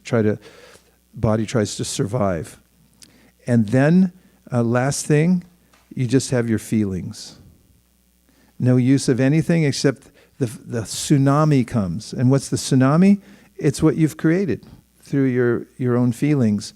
And that sweeps you away to your next destination. So Krishna then says, Tasmat sarveshu kaleshu mam anusmara yujyacha mayarpita mano buddhir mamiva shasya samshaya. Again, another samshaya. Without a doubt, he says, therefore, if you use your time and wherever you are, at all times and in all circumstances, you remember me during the lifespan that you have, then at the time when you leave your body, you'll be able to remember, and the thrust will be towards the spiritual world. So he says in that verse, while you're working, to Arjuna, he's saying that you're going to fight the battle, but you're also going to remember me at the same time. So then Prabhupada says in his purport, this is a good instruction for all people who are working in the world and have material connections. He says that while you're working, you also have to chant Hare Krishna. Means that you got to finish your rounds. And then you work. Or you finish your rounds, you work, and you chant Hare Krishna at the same time. And if you do that, then you're remembering Krishna as you go through your life. Vidyam cha vidyam tadvedo vayam sahav. Side by side, you have to be in the material world. You already have a material body. There's no getting out of that right away. And then you also have to practice spiritually. And that way you can remember Krishna when you leave this world. So Krishna gives gradations of practice. In the 12th chapter of the Gita, he said, so you should be like the gopis. Just spontaneously remember me all day long. Then he says, well, if you're not there yet, then just practice Vidhi Bhakti, which means come circumambulate Tulsi and water Tulsi, ring the bell, take a little Charnamrita, bow down to the spiritual master, see the deities, dance, have kirtan, 9 processes of devotional service, just do them. And then he says, well, if you can't do that, then you should come to all the programs at ISV when we're collecting money for book distribution or anything else, and then you should raise your hand. Don't just sit there and say, okay, I'm going to give something. You know, whatever it is, give, he says. Give towards spreading Krishna consciousness. Then he says, well, if you can't do that because of some social circumstance, that if they see me online doing this, then I'll be fired or whatever, then he says, just try to volunteer for something. You know, go to the national park and say, you know, can I pick up papers or something like that? He said, because if you learn how to give selflessly in any circumstance, you're going to start to realize that that's where my real fortune is. He says, if you can't do that, then there's other ways, and he mentions several other ways, but they all have to do with some self-sacrifice. So Krishna's not a religious fanatic. He's not condemning anybody to hell. He's just saying, here's your options, little jiva. Tell you what I'm going to do for you. I'm going to give you all your options here. And they're all good, because one has to start from whatever position one's in. You can't imitate somebody else's service. Even the highest-minded and regarded devotees like Uddhava, who came to Vrindavan, he said, oh, gopis, different level. For me, if I can be reborn here in Vrindavan as a bush over here, and when they walk by, some dust will fall on my head, then I'm fortunate. And we sang this song, didn't we, when we went to see Srila Bhaktisiddhanta Saraswati Thakur? Sing the song. Who was there? Ujjvala Raghava. There, use the mic. Whoever knows it, sing it.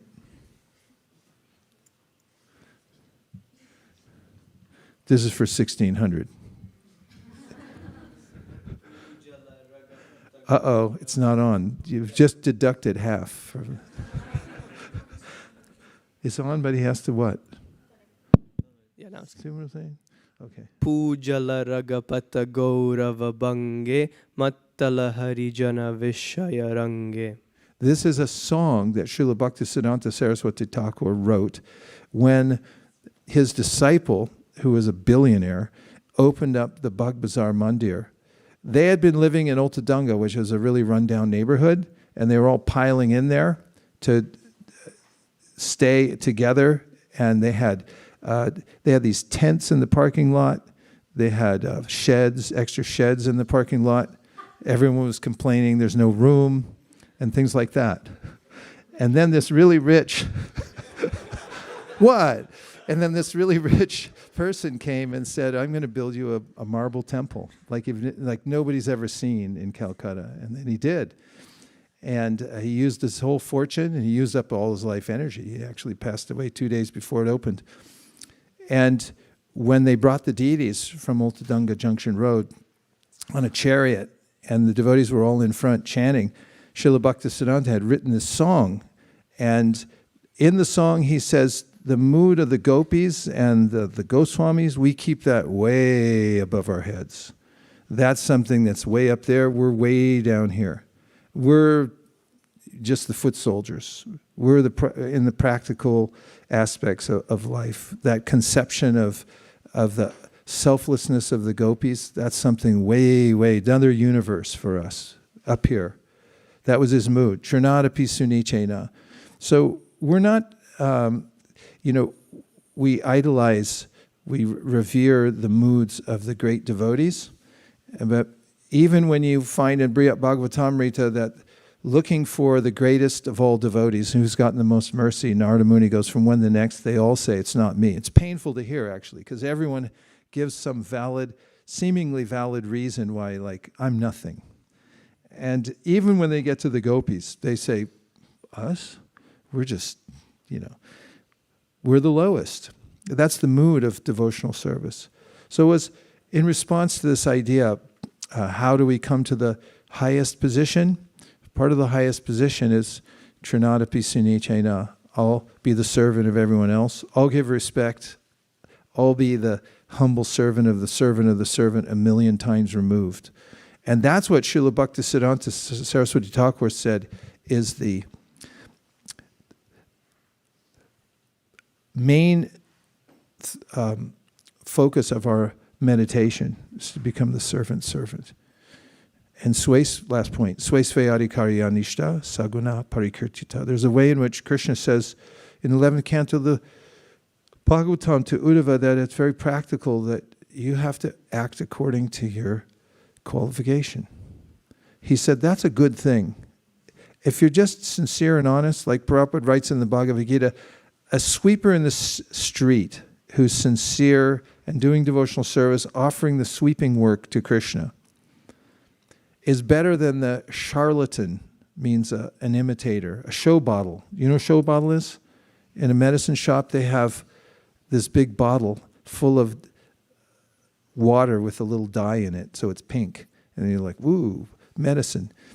And so somebody else, like, oh, I'm a big devotee, I'm a gopi, whatever. But meanwhile, they have a cheating mentality. Better to be a simple sweeper in the street. Didn't really answer your question, but I talked a lot. Anyway, okay. Your thing said something different. Oh, okay. No, I'm sorry. Divya. Bhakti and Divya, please go ahead. Live from Atlanta. Hare Krishna Maharaj. Hare Krishna. You mentioned how we should use everything in Krishna's service. And suppose we have wealth and we have to help a relative, maybe mentally sick, or maybe they're going through some distress, and that relative is not a devotee and maybe even sinful. So are we going to be implicated in that situation? Probably. And how do we use... one thing is, I'll tell you, one thing is, there's always some relative who's going to take your money. That's why you should follow the doctrine of preemptive giving. You give it away before someone comes and takes it from you. And it's the law of family life. As soon as you get money, like when people get a windfall, everyone starts calling them like, hey, remember me? And with relatives too, if you're the one with money in your family, say you got 2 brothers, 3 sisters, relatives all over the place, but then they know you have money. So then as soon as somebody gets sick, it's like, oh, you know, your nephew, Dilip, he really needs... You're going to have to pay for him. And what are you going to do? It's like, say no? So we do the process like, yeah, I would, but I just gave it away to the Hare Krishnas. You know, I don't have anything anymore. I just donated. Not to be cheap. We can help people out. Obviously, if you have the resources, you can help somebody. If you have a relative who needs it, you know, be a nice person, can donate here and there. Of course, in the Bhagavad Gita, Krishna says there are three types of charity, one in the mode of ignorance. You know, you see somebody obviously wants something for intoxication. It's like, oh, help the guy out. You know, well, how are you helping to give him more resources for intoxication and so forth? And there is a sense of that in the Bhagavad Gita, that you become more entangled if you don't give charity properly. But the point is, you have to give it as soon as possible. Otherwise, it's going to be taken. And the relatives will come calling. And they're going to say, you know, you're the only one in the family, you should give. And then it's gone. So better to give it away before it's taken away. Is that all right? Yes, Hare Krishna. But also, if you don't give, for example, you know, somebody who really, like one of your relatives, they need it, and if you like give it away before helping them, won't we also be implicated that we did not help a relative? No, in that case you wouldn't be implicated, because when you give to Krishna, there's no reaction. And just because you have a lifestyle where you allocate everything to Krishna, and that's not a resource that you have available anymore. And again, I'm not saying to neglect everybody. I'm just saying to use the principle that we talked about of nyas, of nowhere to put things. Just know that unless you give it to Krishna, it's going to be taken by somebody else. And it may not have this same good benefit as giving to Krishna. And when you give to Krishna, then everyone becomes benefited. This is the idea of yajna. Yajna means you can go around and try to water the leaves on the trees and not be very successful in nourishing them, or you can give it to the root. And if you give it to the root, then everyone else becomes naturally satisfied. But definitely, you know, give a little something to your relatives.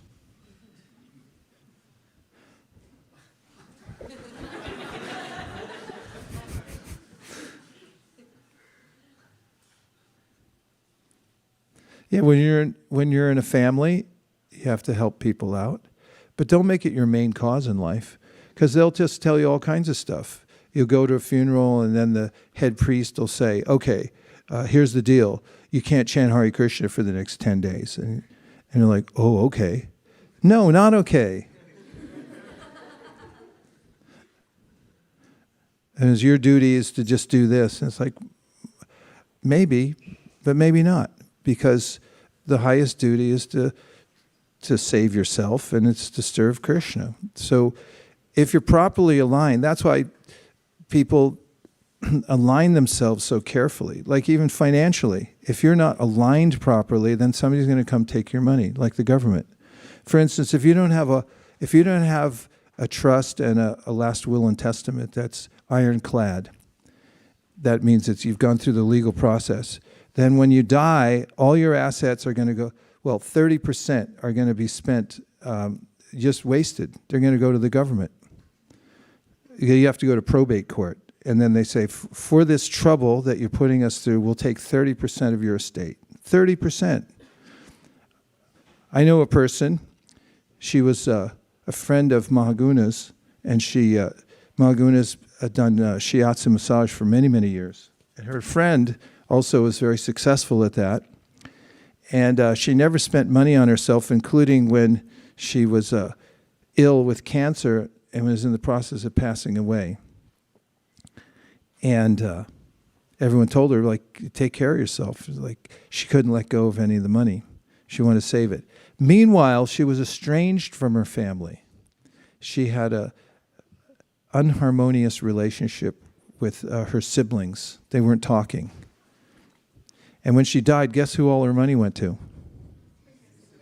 30% to the government, and the other 70% went to the people she hated most in the world. So Nyasa principle says, make sure, like even I'm talking financially here, make sure that there's a thing called a remainder charitable trust. You can give all your money to a charity, even your house and everything, just sign it over, and then you get back an annuity. And then when you pass away, then all the assets are already with the church. But in the meanwhile, you get some kind of compensation. And you don't have to pay taxes on certain things because they're properly aligned. It's built into the tax code that if you're giving to the right places, like you give to charity, why do you think it's there in the tax law? If you gave it away to a bona fide charity, that's a good idea according to the IRS. I was like, fine, you don't have to pay taxes on it now. Well, that works universally. That's dharma. So if you have this sense, like, I gave it all to Krishna, that's okay. In fact, it's not only okay, that's the right thing to do. Everything comes out properly when you perform the nyasa. Everything in its place, and a place for everything. Okay, last question. That's it. We made it. No more questions.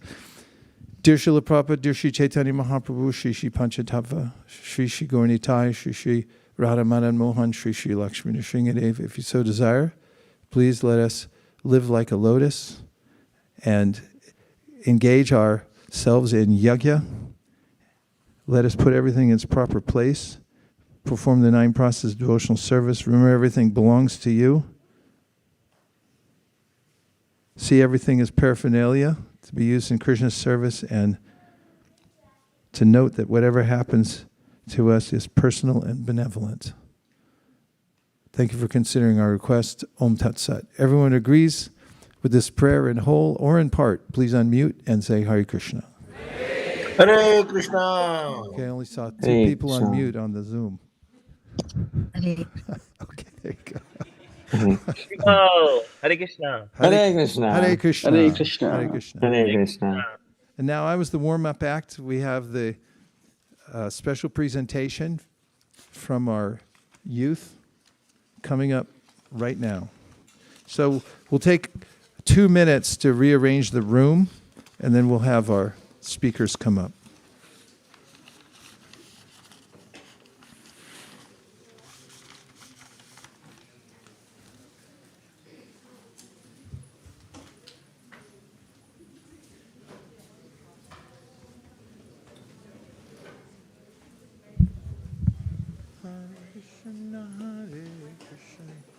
Oh, sorry, I thought it was falling out. Can I donate this?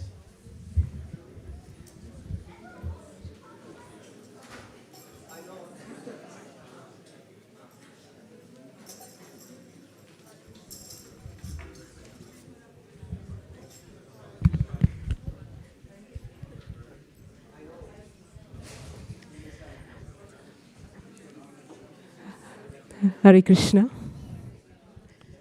Can you just move this?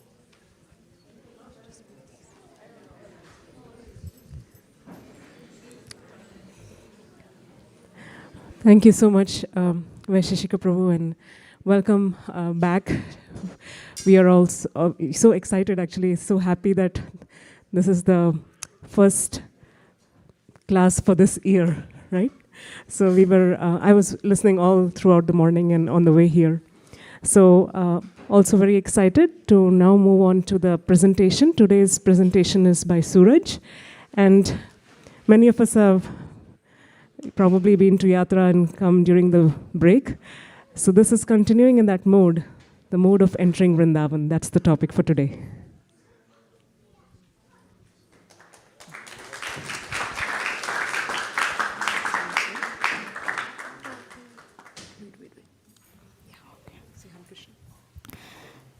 Hare Krishna, everyone. So today we'll be talking about what is the mood of entering Vrindavan? And I'm your speaker, Suraj. Srila Prabhupada shows that Akrura is the perfect example for the mood of entering Vrindavan. Our story begins with Narad Muni telling Kamsa that Krishna was moved to Vrindavan. Kamsa, upon hearing this, wanted Akrura to go and pick him up.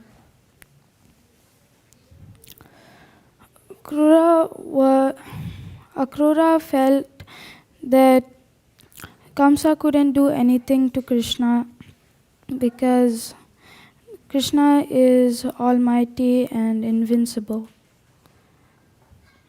But he also felt disqualified and thought that he isn't worthy of picking Krishna up and driving him to Mathura. This also shows his humility.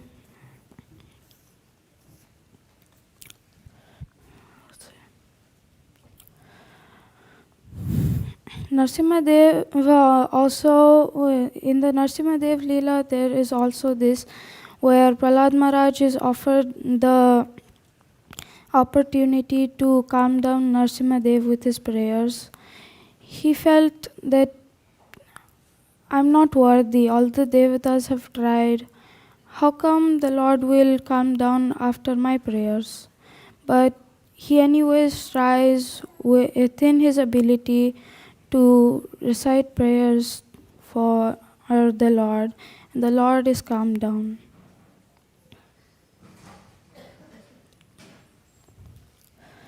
Kamsa gives Akrura a new chariot, hoping Akrura would be enthusiastic to drive it. Akrura was ecstatic upon hearing this, and not because he wanted to drive a new chariot, but because Krishna and Balram aren't supposed to sit in a chariot used by Kamsa. So now that Krishna and Balram get to sit in a new chariot, Akrura knows that they can sit in a much more pure chariot.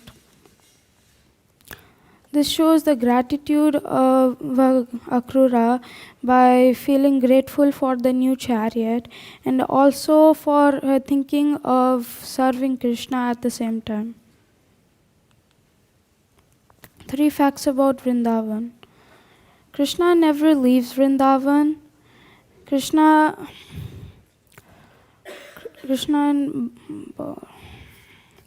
and his abode are equal, and the rarity of going to Vrindavan is very much, and no pious activities can take you there. But if you really have the willingness and you need to have the mood of serving Krishna. Krishna's mercy versus our disqualification. Akrura felt unworthy of Krishna's darshan. He thought that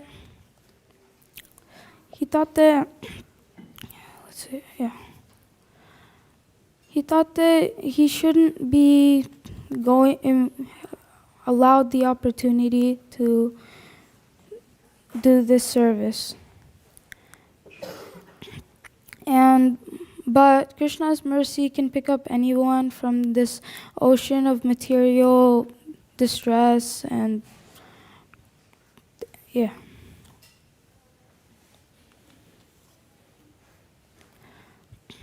So, good deed done in bad intention. Kamsa wanted to have Krishna and Balram executed, but Akrura was sent to pick him up. Unknowingly, he had given Akrura the lifetime opportunity to see Krishna. The good omen. On the way to Vrindavan, there was a deer crossing on Akrura's right side, which is a good omen, and this shows Krishna trying to inspire Akrura to keep going and not stop along the way. Akrura was eagerly waiting to arrive at Vrindavan to see Krishna and Balaram. And Krishna is also called Pranapala, meaning he protects those who surrender unto him. The mercy that we take lightly. Lord Krishna appeared on earth to relieve it of the burden of our sins. The Lord is so merciful that by just looking at him, we get purified. The topmost devotees. The topmost devotees are the Vrajavasis because they love Krishna, not because he's God, not because they want something in return, and just because he is their beloved Gopal. They serve Krishna as in spontaneous devotion, wishing for his well-being. Approaching Vrindavan.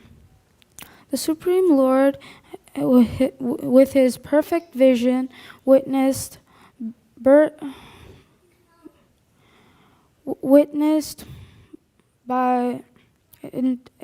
externally and internally all the endeavors of conditioned souls' hearts. The ecstasy of reaching Vrindavan. As soon as Akrura reached Vrindavan, he rolled around in the dirt, because Vrindavan is a holy place and it's probably, the ground is sacred. And he was very eager to meet Krishna. Summary. To go to Vrindavan, your mood should, first you have to have a strong desire to go to meet the Lord. The mood of serving, you need to want to serve the Lord, and you need to be humble. Hare Krishna.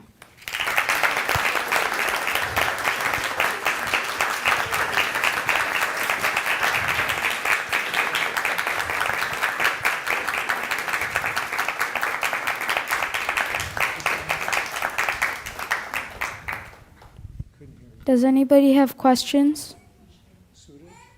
Suraj, Yeah. I really like your presence. You spoke clearly, no ums, no ahs, and I liked how you used the Leela to present lessons that are very practical. The feeling I took away from your talk was that there is a very clear way in which to enter Vrindavan that's been shown to us by Akrura and other great devotees. And I think it was a very timely presentation because a lot of devotees are getting ready to go to Vrindavan soon. Did you plan that? No. I think that you're a really good speaker and that you should keep doing this because the way that you conceptualized and presented it was good, and your presence is very powerful also. You'll just grow into it more and more. Keep up the great work. Thank you very much. Hare Krishna.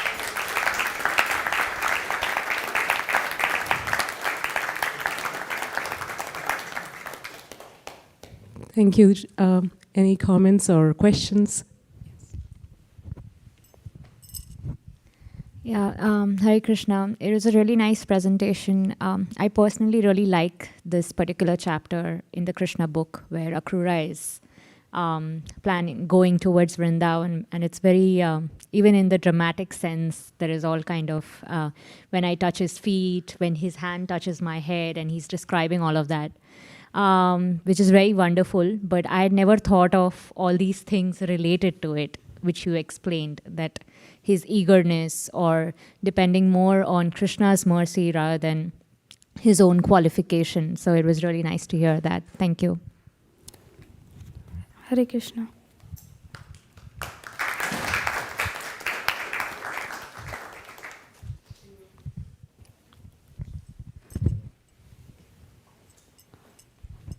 Hare Krishna. I just wanted to tell you that that was very encouraging for me. And there was a lot of things that I needed to hear in that, like not to take Krishna's mercy lightly and to divert ourself from our disqualification onto Krishna's profound mercy. And just a lot of it was very inspiring and encouraging. Thank you. Thank you. Thank you, Mataji. Anyone else? Any questions, comments, reflections? Okay. Thank you so much, Suraj. So Suraj is our, Kaishora student. This is the first year. He's just done 6 months in our class, and I'm so proud of him because he's very, very sincere. He works very hard to understand all the concepts. We've been talking about Govardhan Parikrama in this last 6 months, and he's picked up so much from the class, and I'm very proud of you for your sincerity and your dedication. And I think when you speak, it comes out from the heart, and we could all feel it. So thank you for your devotion. I want to mention that his mother makes anklets, tulsi anklets for Madan Mohan every week, and I think the deep devotion is seeping through. So you have the mercy of your parents, guiding you in your devotional path. So I'm very proud of you for that. Thank you so much. And thank you everyone for encouraging him.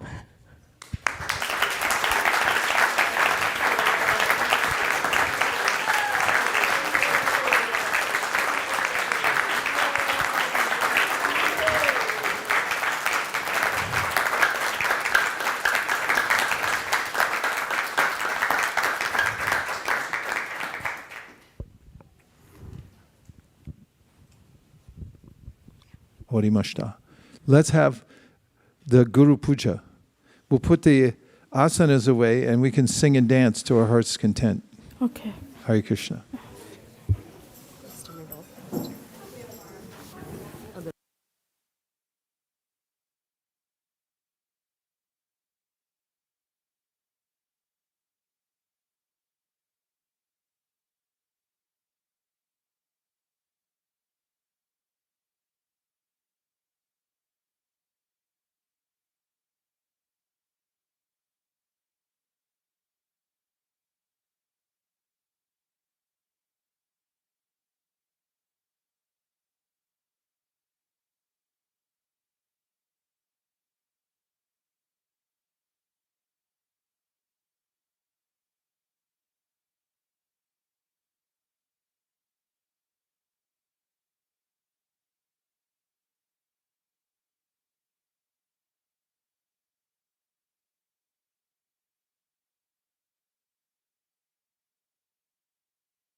We start with several verses which are well known in the Gaudiya community, bona fide verses glorifying the spiritual master. Shall we? It's on the Jumbotron. Nama Shrishtam Vanamapi Shachi. Nama Shrishtam Manamapi Shachiputram Atra Sarupam Shirupam Tasya Grajam Uruparim Matarim Goshtavatim Radha Kundam Girivaramaho Radhika Madhavasham Prapto Yasya Pratita Kripaya Shri Gurum Tam Natosmi He Guru Gyanadadina Bando Swanandadata Karunaika Sindho Vrindavanasina Hitavatara Vasida Radha Pranaya Prachara He Dina Bando Karunaika Sindho Upachadam Maimandamudhe Laksha Paradhe Bahupapagadhe Tatpada Padme Sumatishra Krishne Naivo Payantya Pachitim Kavayastadesha Ramayushapi Kridam Ridamudasmaranta Yontar Bahistanu Ashubam Vajumvam Acharya Chaitya Pakusha Swagatim Yanakti. I bow down to the beautiful lotus feet of my spiritual master. By whose causeless mercy I have obtained the supreme holy name, the divine mantra, the service of the son of Shachi Mata, the association of Srila Sarup Damodar, Rupa Goswami and his older brother Sanatana Goswami, the supreme abode of Mathura, the blissful abode of Vrindavan, the divine Radha Kund and Govardhan Hill, and the desire within my heart for the loving service of Sri Radhika and Madhava in Vrindavan. O spiritual master, O giver of divine wisdom, O friend of the fallen, you are the giver of your own bliss, and you are the only ocean of mercy. Although dwelling in Vrindavan, you have descended for the welfare of fallen souls like myself, and you are preaching the divine love of Radha for Krishna. Please be kind upon me. O friend of the lowly, O Gurudev, you are the only ocean of mercy. I am a dull fool and have committed hundreds of thousands of offenses. I have fallen into a dense myriad of sins. Therefore grace me with your mercy, so that my mind may be fixed on your lotus feet and on Sri Krishna. O my Lord, transcendental poets and experts in spiritual science could not fully express their indebtedness to you, even if they were endowed with the prolonged lifetime of Brahma. For you appear in two features, externally as the Acharya and internally as the Supersoul, to deliver the embodied living being by directing him how to come to you. The lotus feet of our spiritual master are the only way by which we can attain pure devotional service. I bow to his lotus feet with great awe and reverence. By his grace, one can cross the ocean of material suffering and attain the mercy of Krishna. Our only wish to have our consciousness purified by the words emanating from his lotus mouth. Attachment to his lotus feet is the perfection that fulfills all his orders. He opens our darkened eyes and fills our hearts with transcendental knowledge. He is our Lord, birth after birth. From him ecstatic prema emanates. By him ignorance is destroyed. The Vedic scriptures sing of his character. Our spiritual master is the ocean of mercy, the friend of the poor and the Lord and master of the devotees. O Master, be merciful unto us. Give us the shade of your lotus feet. Your fame is spread all over the yours. Sri Guru Charana Padma Kevalabha Gati Sadma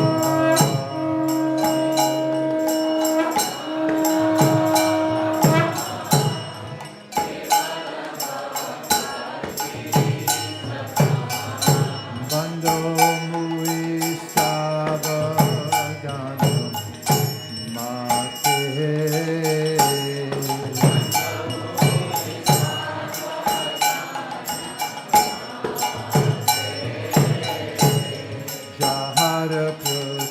Hare Bhai Bhavato Jiya Jai.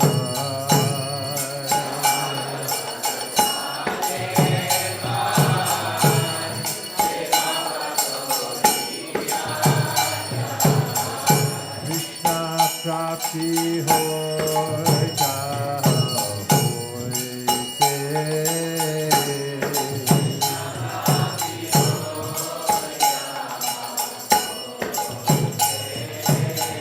Krishna Prapti Hoy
Prabhupada, Prabhupada, Jaya Prabhupada.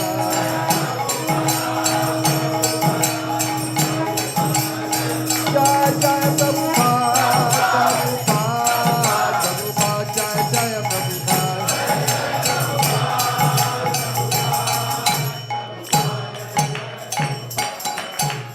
Namah Padaya Krishna Prestaya Bhutale Srimate Bhakti Vedanta Swami Nityanamine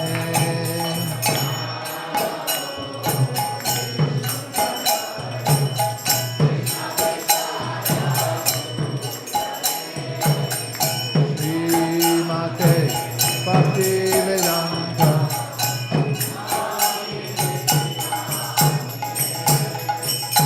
Namaste Saraswati Deve Gauravani Pracharine Nirvishesha Shunyavadi Paschashchari Satarine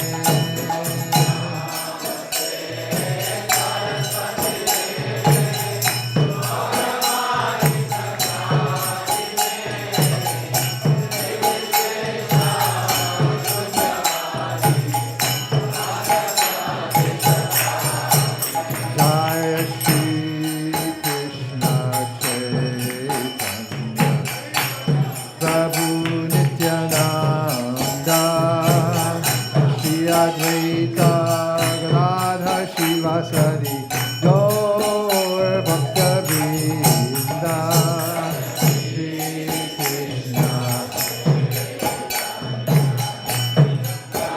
Go Premanande Gadadhar Shivasari Jaya Shri Krishna Chaitanya Prabhu Nityananda Shri Advaita Gadadhar Shivasari Gaur Bhakta Vrinda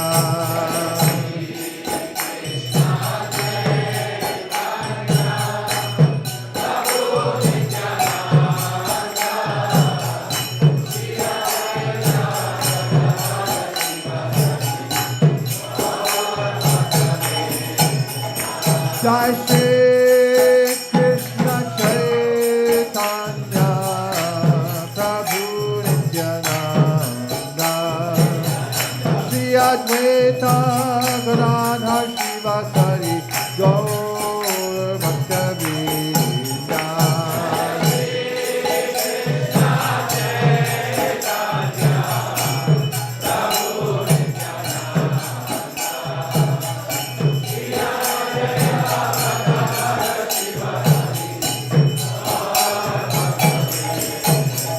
Hari Haraya Namah Krishna Yadavaya Namah Yadavaya Madhavaya Keshavaya Namah Gopal Govinda Ram Srimati Sudan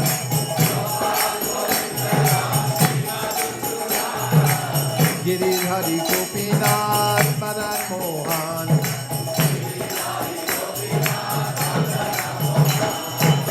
Chaitanya Nityananda Shri Advaita Sita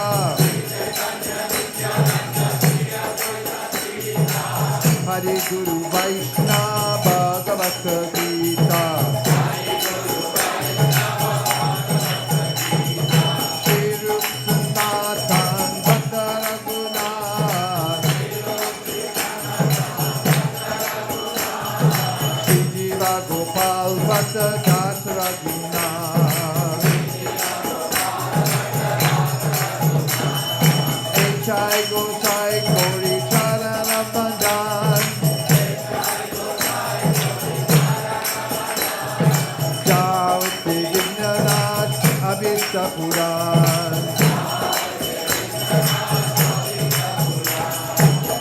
Echai gosai jar muitar dar.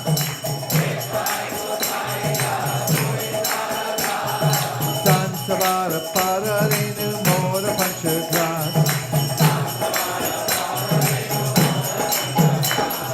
Tandara charana sati tatsanibat. Janame hoy abilat.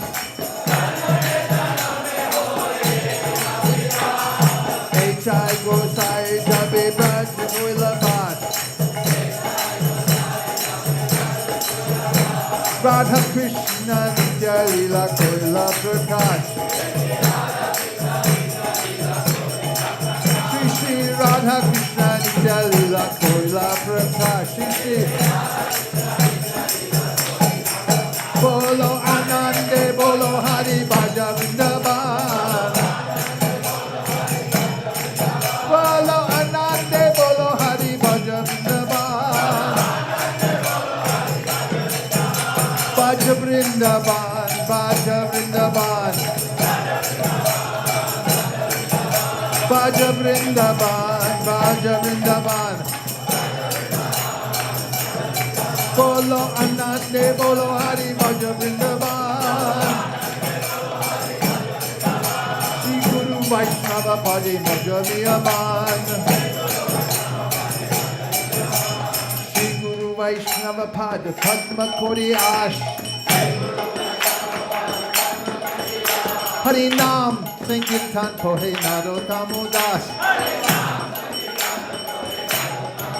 Hari Nam Sankirtan Kohe Narottam Das. Hare Krishna, Hare Krishna, Krishna Krishna, Hare Hare, Hare Rama, Hare Rama, Rama Rama, Hare Hare. Hey! Hare Krishna, Krishna Krishna, Hare Hare.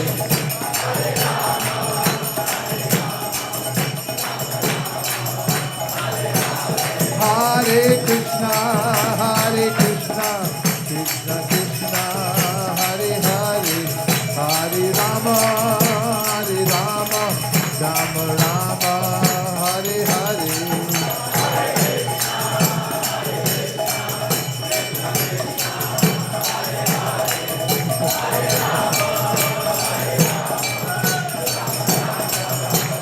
Nitai Gaur Hari Bol, Hari Bol, Hari Bol, Nitai Gaur Hari Bol.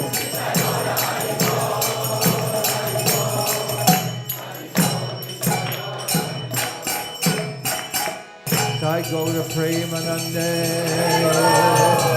Ujjvala Vanana.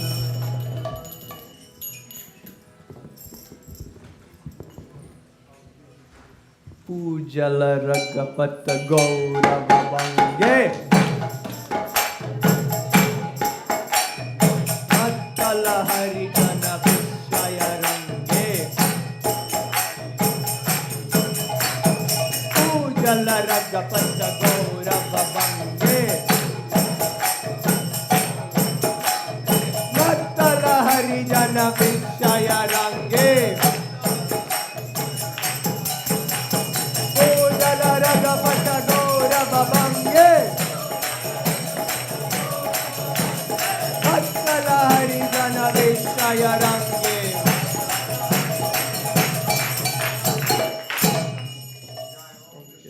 Paramahamsa Pari His Divine Grace A.C. Bhaktivedanta Swami Srila Prabhupada Ki Jai Om Vishnupad Paramahamsa Parivrajacharya Astottara Shata Shri Srimad Bhaktivedanta Saraswati Goswami Prabhupada Ki Anantakoti Vaishnavrinda Ki Srila Nam Charya Haridas Thakur Ki Anantakoti Vaishnavrinda Ki Prem se kaho Shri Krishna Chaitanya Prabhu Nityananda Shri Advaita Gadadhar Srivasadi Gaur Bhakta Ki Shri Shri Radha Krishna Gop Gopinath Sham Kunda Radha Kunda Guri Govardhan Ki Shri Mathura Dham ki, Shri Mayapur Dham ki, Shri Vrindavan Dham ki, Shri Jagannath Puri Dham ki, Shri Ganga Mai ki, Shri Yamuna Mai ki, Shri Tulsi Devi ki, Shri Bhakti Devi ki, Brihad Mridanga Transcendental Book Distribution ki, Sam Veda Bhakta Vrinda ki, Gaur Premanande. All glories to the assembled devotees. All glories to the assembled devotees. All glories to the assembled devotees. All glories to Sri Guru and Sri Gauranga. Srila Prabhupada ki.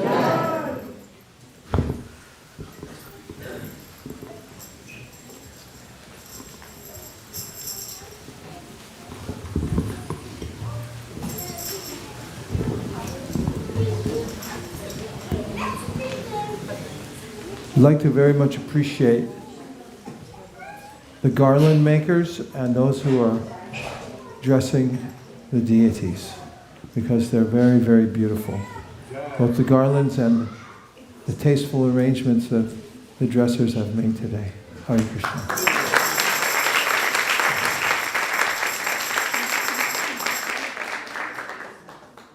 Also, to those who are engaged in cooking for the Lord, this is perhaps the most intimate service that anyone can have, except for cleaning. Because those who take the time to clean the kitchen after they've cooked take the part of it that is not always glorified as much, it's unseen. When you take service that's not seen and not applauded, and you offer it to the Lord knowing that the only one watching is the Supreme Personality of Godhead Krishna within your heart. It's such an intimate connection. And Prabhupada said that our temples should be revolutionary clean. Any organization, you can judge how well they're doing by looking at their restrooms to start with. Do they actually care? Is everything working? Are there any chips on the walls that haven't been fixed? And when we have been given an opportunity to serve Krishna, Prabhupada said that everything should be first class, and then he stopped himself and he said, no, it should be better than first class. That's something to meditate on. When you think, oh, that's good enough, that's not devotional service. It may be good enough for now, but we have to make improvements. Thanks to the devotees who are giving their heart and soul to always thinking of how to make it better, cleaner, more beautiful, and cooperating in service, working around different people's schedules. And then, of course, we have our preaching crew. And all the devotees are working together, as in running an airline. Everything's going there so the planes can take off on time. And it's most important, not how many people we seat in our auditorium, in our temple room, but how many we send out. The real spirit of the Sankirtan movement is to give mercy. If we don't start with that, with the giving of mercy to others, then we've missed the whole point. The whole point of Chaitanya Mahaprabhu's mission is feeling distress because of the distressed condition of the people in the world. They're in ignorance. It's not their fault necessarily, but we could say, if we wanted to, take that burden on our head that it's our fault because we're not increasing our outreach enough. And the more we can do that and think like that, the more Krishna will be pleased, as he says in the Bhagavad Gita, that those who teach this message to others are the most dear to me. That's the spirit of our mission. And without that, it's no fun. There's nothing really to get too excited about. There's plenty of churches in the world, but who's distributing it in such a way that other people can take it up? And therefore, we have our bhakti community, which is meant specifically to accommodate those who are eager to take up a practical spiritual life. They want access to it without all the red tape and bureaucracy, and they also want to have association with people who are sincerely concerned about passing on what they've learned to them. And then there's our book distribution, which is something that we noticed when we were in Calcutta especially, because we went to see the museum created by the Gaudiya Math. And there we came to the top floor and we saw again Hansapriya, the printing press. And we heard so much about Srila Bhaktisiddhanta and his efforts to distribute books and also to reach out to people. And we came home with an enthused spirit for book distribution. And that reminds me also that the Harinam that we've developed here in its beta form is something that can this year, 2024, be expanded. We would like the Harinam to be ubiquitous. In the 1960s and 70s, Hare Krishna was ubiquitous because every airport you went to, you'd see a Hare Krishna devotee. And every downtown area you went to, you'd hear Hare Krishna. And we'd like to reproduce that, and that's what our intention is. I hope everyone took a little time, if you haven't yet, to write your goals. Please think about it. Write down goals for your sadhana and for every other aspect of your life. And also, we'll take some time now to talk about, not right now meaning while we're home for another month, to talk about goals for ISV, of which there are many exciting prospects for 2024 that we look forward to enacting. And now we have a couple of quick announcements from Bhakti Community, brought to us by Pavani Bhakti.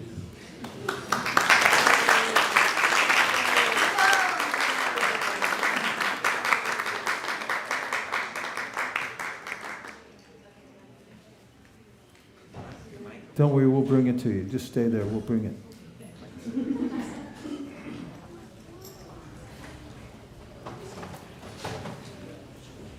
Shamlangi put new mantra. Bhaktisiddhanta's mantra. Hare Krishna, thank you. Last week, Hansapriya actually introduced one girl and her husband to me. They came to the temple on Sunday and they were looking for something. And Hansapriya told her that just talk to her, you will get a lot of things. And when I exchanged notes with her over messages, I have to let you know that she attended 2 online programs and 1 in-person program just by one introduction. So that made me realize that there is so much capacity, so much willingness, so much bandwidth people have, and it's just a matter of somebody just connecting them to us. And sometimes, like even we have some reading calls that we do, it's just a matter of a phone call to connect somebody to Bhakti. Oh, we are having a class now, can you just attend? We are reading now, are you available? And they said, yeah, I forgot, I want to attend. So people are there, they are looking for opportunities, they are looking for friendship, they are looking for genuine connection, they are looking for Bhakti. So if you know of people, and I'm sure you all know, who are looking for that kind of an association, please connect them to Bhakti Community and go to our website www.bhakticommunity.com and you will see all the list of programs that we have pipelined, and please connect everyone you know from Bhakti Community. I see a lot of people from Bhakti Community today, and I would quickly like to see if Chuck, that who we all popularly know, but Srivas Pandit calls him as Mr. Professor Easily. So I would like him to come and speak a few words about his journey on Bhakti Community.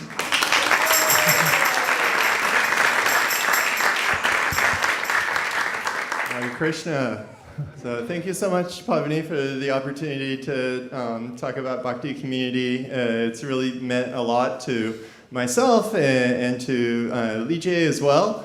We just really appreciate Pavani and JM and the community that's come together around it. It's really given us spiritual friendships and made new connections. And we've just been so inspired by the community and how much dedication and devotion, and it's really helped Leja and I to make progress in bhakti and to be more consistent and really had a positive impact on our lives. So thank you so much.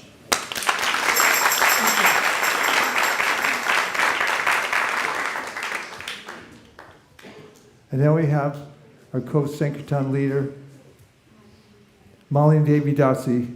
Tell us what we've won. Hare Krishna, Guru. Hare Krishna, everybody. We concluded our marathon, the December marathon or Live to Give marathon, last Sunday. That was 8th of January. And right now, we are compiling all the scores. We did get all the score reports. And I must say they're looking good. But we are still compiling them. If you have missed any score, then, to report any scores, please see us before noon today, because we are actually running the queries to get the results. So one thing I noticed that because we have so many different aspects of Sankirtan, not just Western, not just Kid Sankirtan, not just corporate Sankirtan, so many aspects, I see that each and every team has put in their very best. I wanted to share that the Arabic Sankirtan team have, throughout the year we had so many festivals scheduled, but because of some issues that are happening around the world, those festivals didn't happen. So they were really running behind in their goals. I saw that when they just told that they're running behind, some devotees from Kids Sankirtan came, some devotees from other Sankirtan team, they all came and said, we want to help you and we want to pitch in some distribution. So in one weekend, 1 or 2 weekends, I think the Arabic Sankirtan did more like around 10,000 book points in just one weekend. So thank you to all the devotees who have worked cooperatively, helping each other, trying to push other people's success ahead of yours. So really, really, really grateful for all the team spirit that we had throughout the December marathon. And tomorrow, Srila Prabhupada will first hear the results, and then along with him, we can also hear the results. And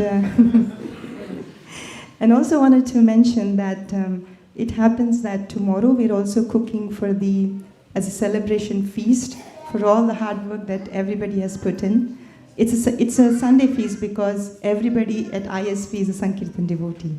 Either they go out on book distribution, either they donate, either they cook, they clean, they help, they give good wishes, they give blessings, they take care of the deities. So everybody at ISV is a Sankirtan devotee. So please do not miss tomorrow evening's feast.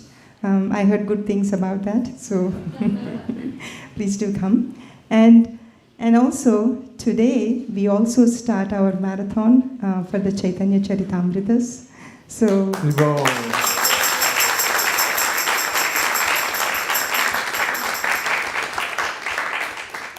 We will have devotees going out on book distribution today, distributing Chaitanya Charitamrita sets all the way until Gaur Purnima. So I know some teams are going out, and some of us are staying back to help with the cooking. But Kaudukarna Prabhu, would you like to announce? While he's coming up, I also wanted to share a story about how 2 weeks ago, Achyuta Kumar Prabhu was sharing this story. They went to an Indian store and they were just leaving. They stay until 9:30, 10 p.m. at Indian store. But they were packing up and they were leaving and there was a car that just came and parked right next to them, just when the store was closing. And they thought, okay, anyway, we packed up, but still, as usual, Achyuta Kumar Prabhu cannot stop distributing Bhagavatam. So he just mentioned to that person that this is the Bhagavatam that we have. And he was a visiting guest from Canada, and he came with other person. So that person took a set, and the other person said, I'm not sure, can you give me your address or phone number where I can contact you? And then he gave his phone number and address, And next day, he came to pick up the set. And when he came to pick up the set, he was saying that just 10 days ago, he lost his 5-year-old daughter. And just by talking to a person you don't know, and he was so distraught, he didn't know what to do. And then they got to speaking, and they discussed the philosophy a little bit. And he said, I want this set to be shipped to Canada, and he gave $500 of donation. So we don't know what people are going through in their mind when we approach them. So irrespective, it's always a good idea to show them the books and the Bhagavatam, so it will help them in their journey or in their grief that they're going through at that time. So I just thought I'd share this story. Katha Prabhu.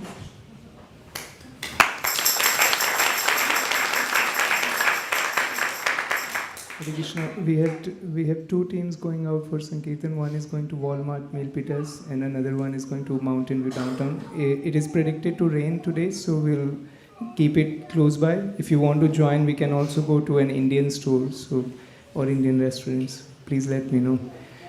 Hare Krishna. Thank you, Hare Krishna. Are there twins around here somewhere? Is that right? Hare Krishna. Well, first of all, welcome Mother Nirkola and Vaisesika Prabhu. It's like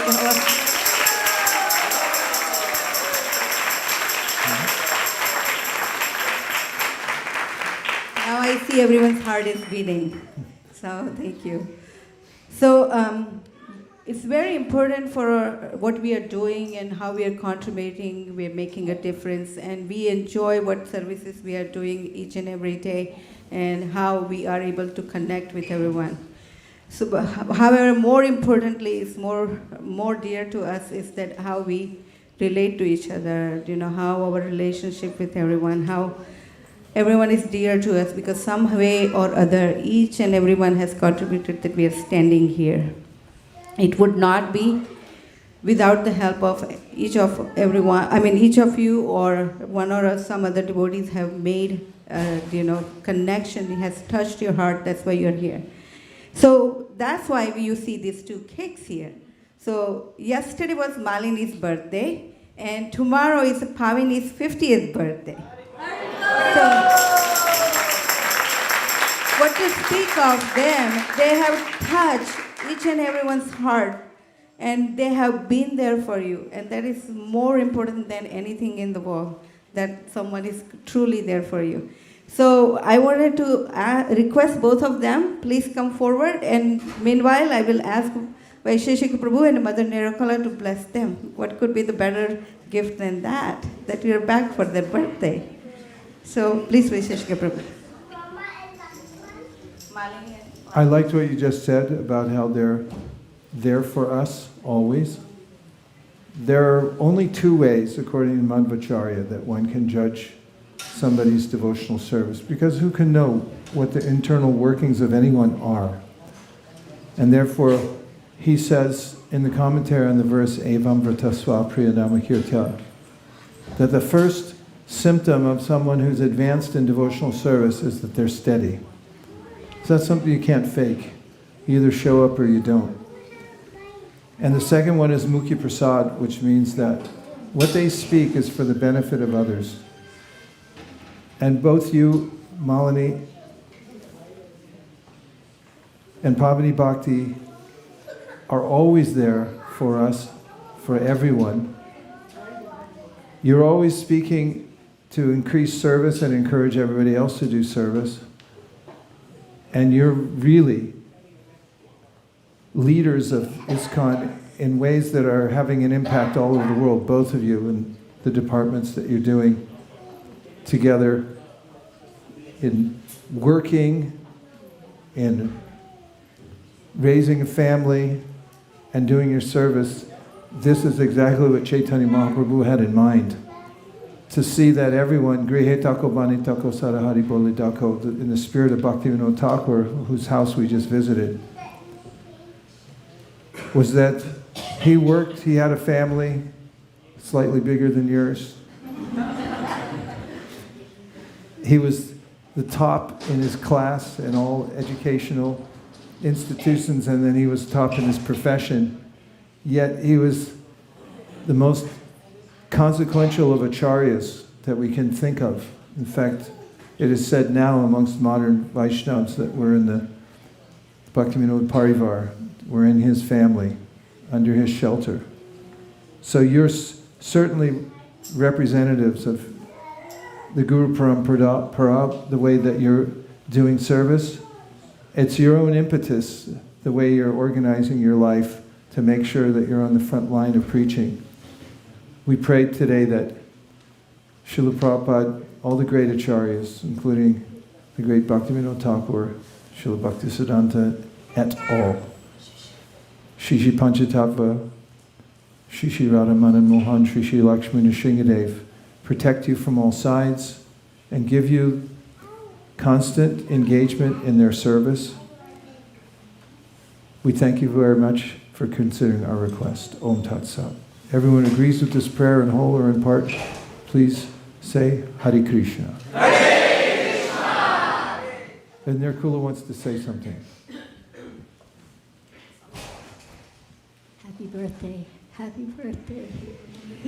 I personally am inspired by both of you very much. You encapsulate the assume it can be done. There's no service that you've ever said can't do it when you've been asked, and you do it wholeheartedly with grace and with dedication, steadiness, and the love in your heart just comes pouring out. I am indebted to you beyond my words for what you're doing for Srila Prabhupada, serving your Guru Maharajas, and in helping to take care of ISV community and bringing new devotees in. I pray that the Guru Parampara shower you with their choicest blessings, that they continue to shower you with their choicest blessings. And I just want to say I love you both very much. Thank you.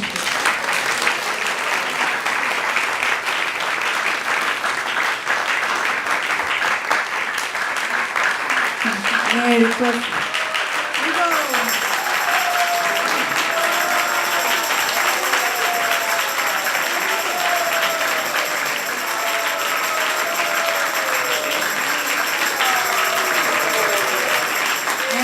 Pavini and Malini to come forward. So you have a cake, and since Malini loves Srila Prabhupada's books and she loves to distribute, I have made a Simply Wonderful for you to pass it out to each and every devotee. And Pavini, you're preaching the Westerners, so you're going to give the cake balls to everyone. So may I please request both of you, allow me to embarrass you a little more, and then come forward and cut the cake. Hare Krishna, Krishna Krishna, Hare Hare, Hare Rama,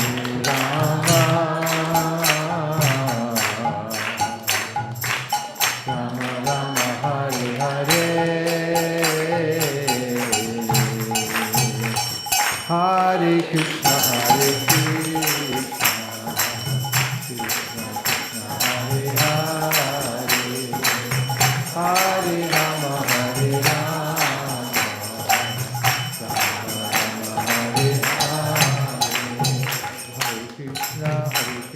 Krishna Krishna, Hare Hare, Hare Rama, Hare Rama.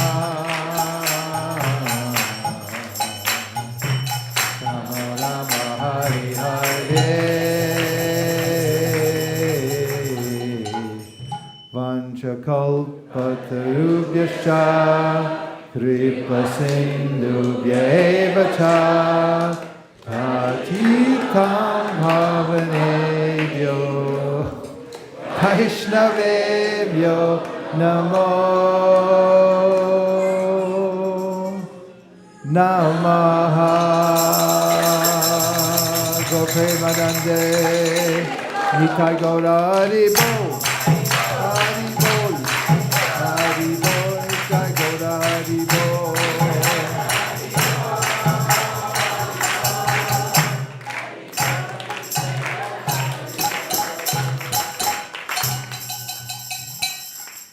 cake for all.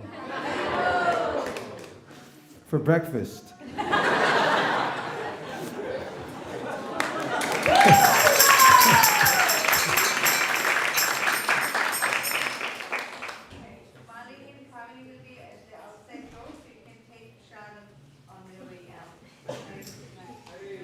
Hare Krishna. Do you both want to say anything?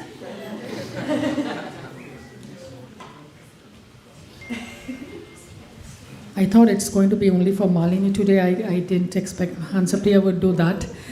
But since it was my 50th birthday, since the beginning of this year, I've been planning a lot on how I want to change myself more and more and how I should be deeply engaged more in devotional service. And luckily for me, my family is supporting me. I have some extremely ambitious plans. So I want to first of all thank my husband who thought this is all unrealistic, but I am really thankful to him for agreeing to whatever I'm doing for myself. And I really sincerely pray all of you to consider me as your friend and consider to give me your association and your love and mainly your association. I am really craving for each of yours association. Please bless me that I can somehow or the other make my Guru Maharaj and Guru Ma proud and make Srila Prabhupada proud by doing some little things which I can just do. Thank you so much.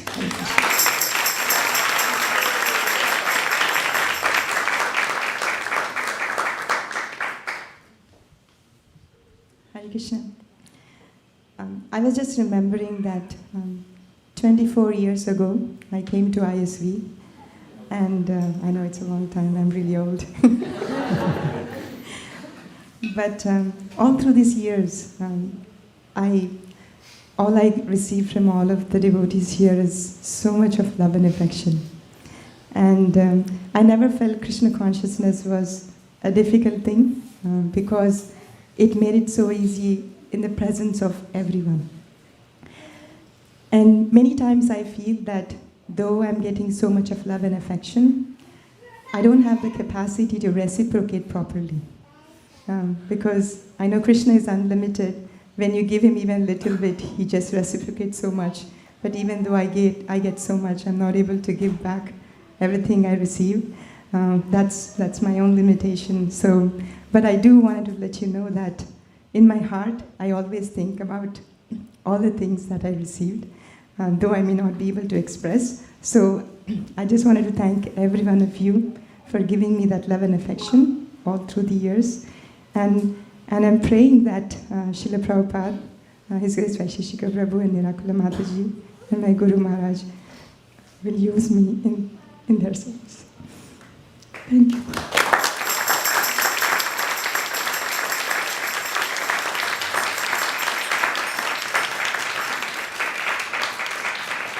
Prasadam prayers, please, and Prasadam will be served actually near $1 Million Wall because it's raining outside. And yes, you will get the cake. My heart is very hard, but the cake is soft, so you'll enjoy. Do we have an announcement for the cooks? Anapayini Bhakti.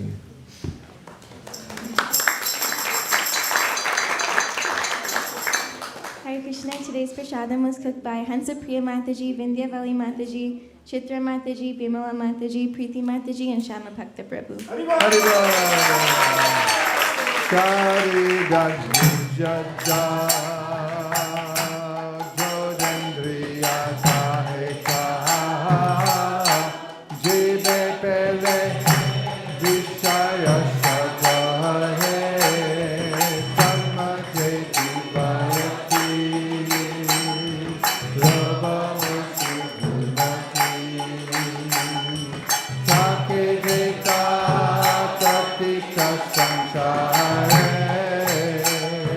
Krishna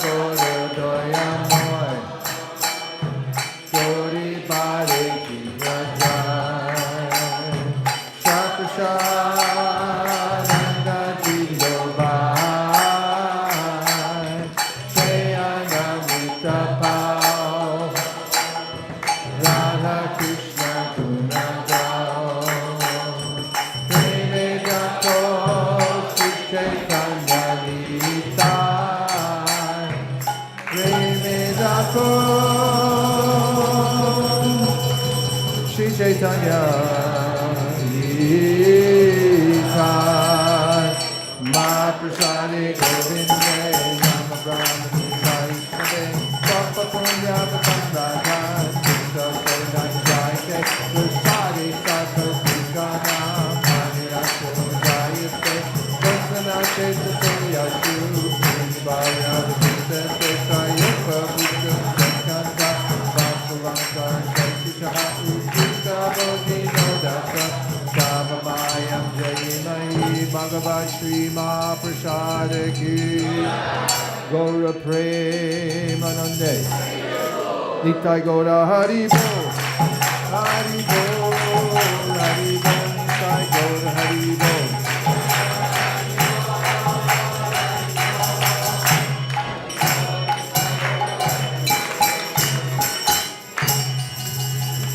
Please come take prasadam. Haribo. Who gets to sit by the $1 million wall and take prasadam? Everybody. Hare Krishna.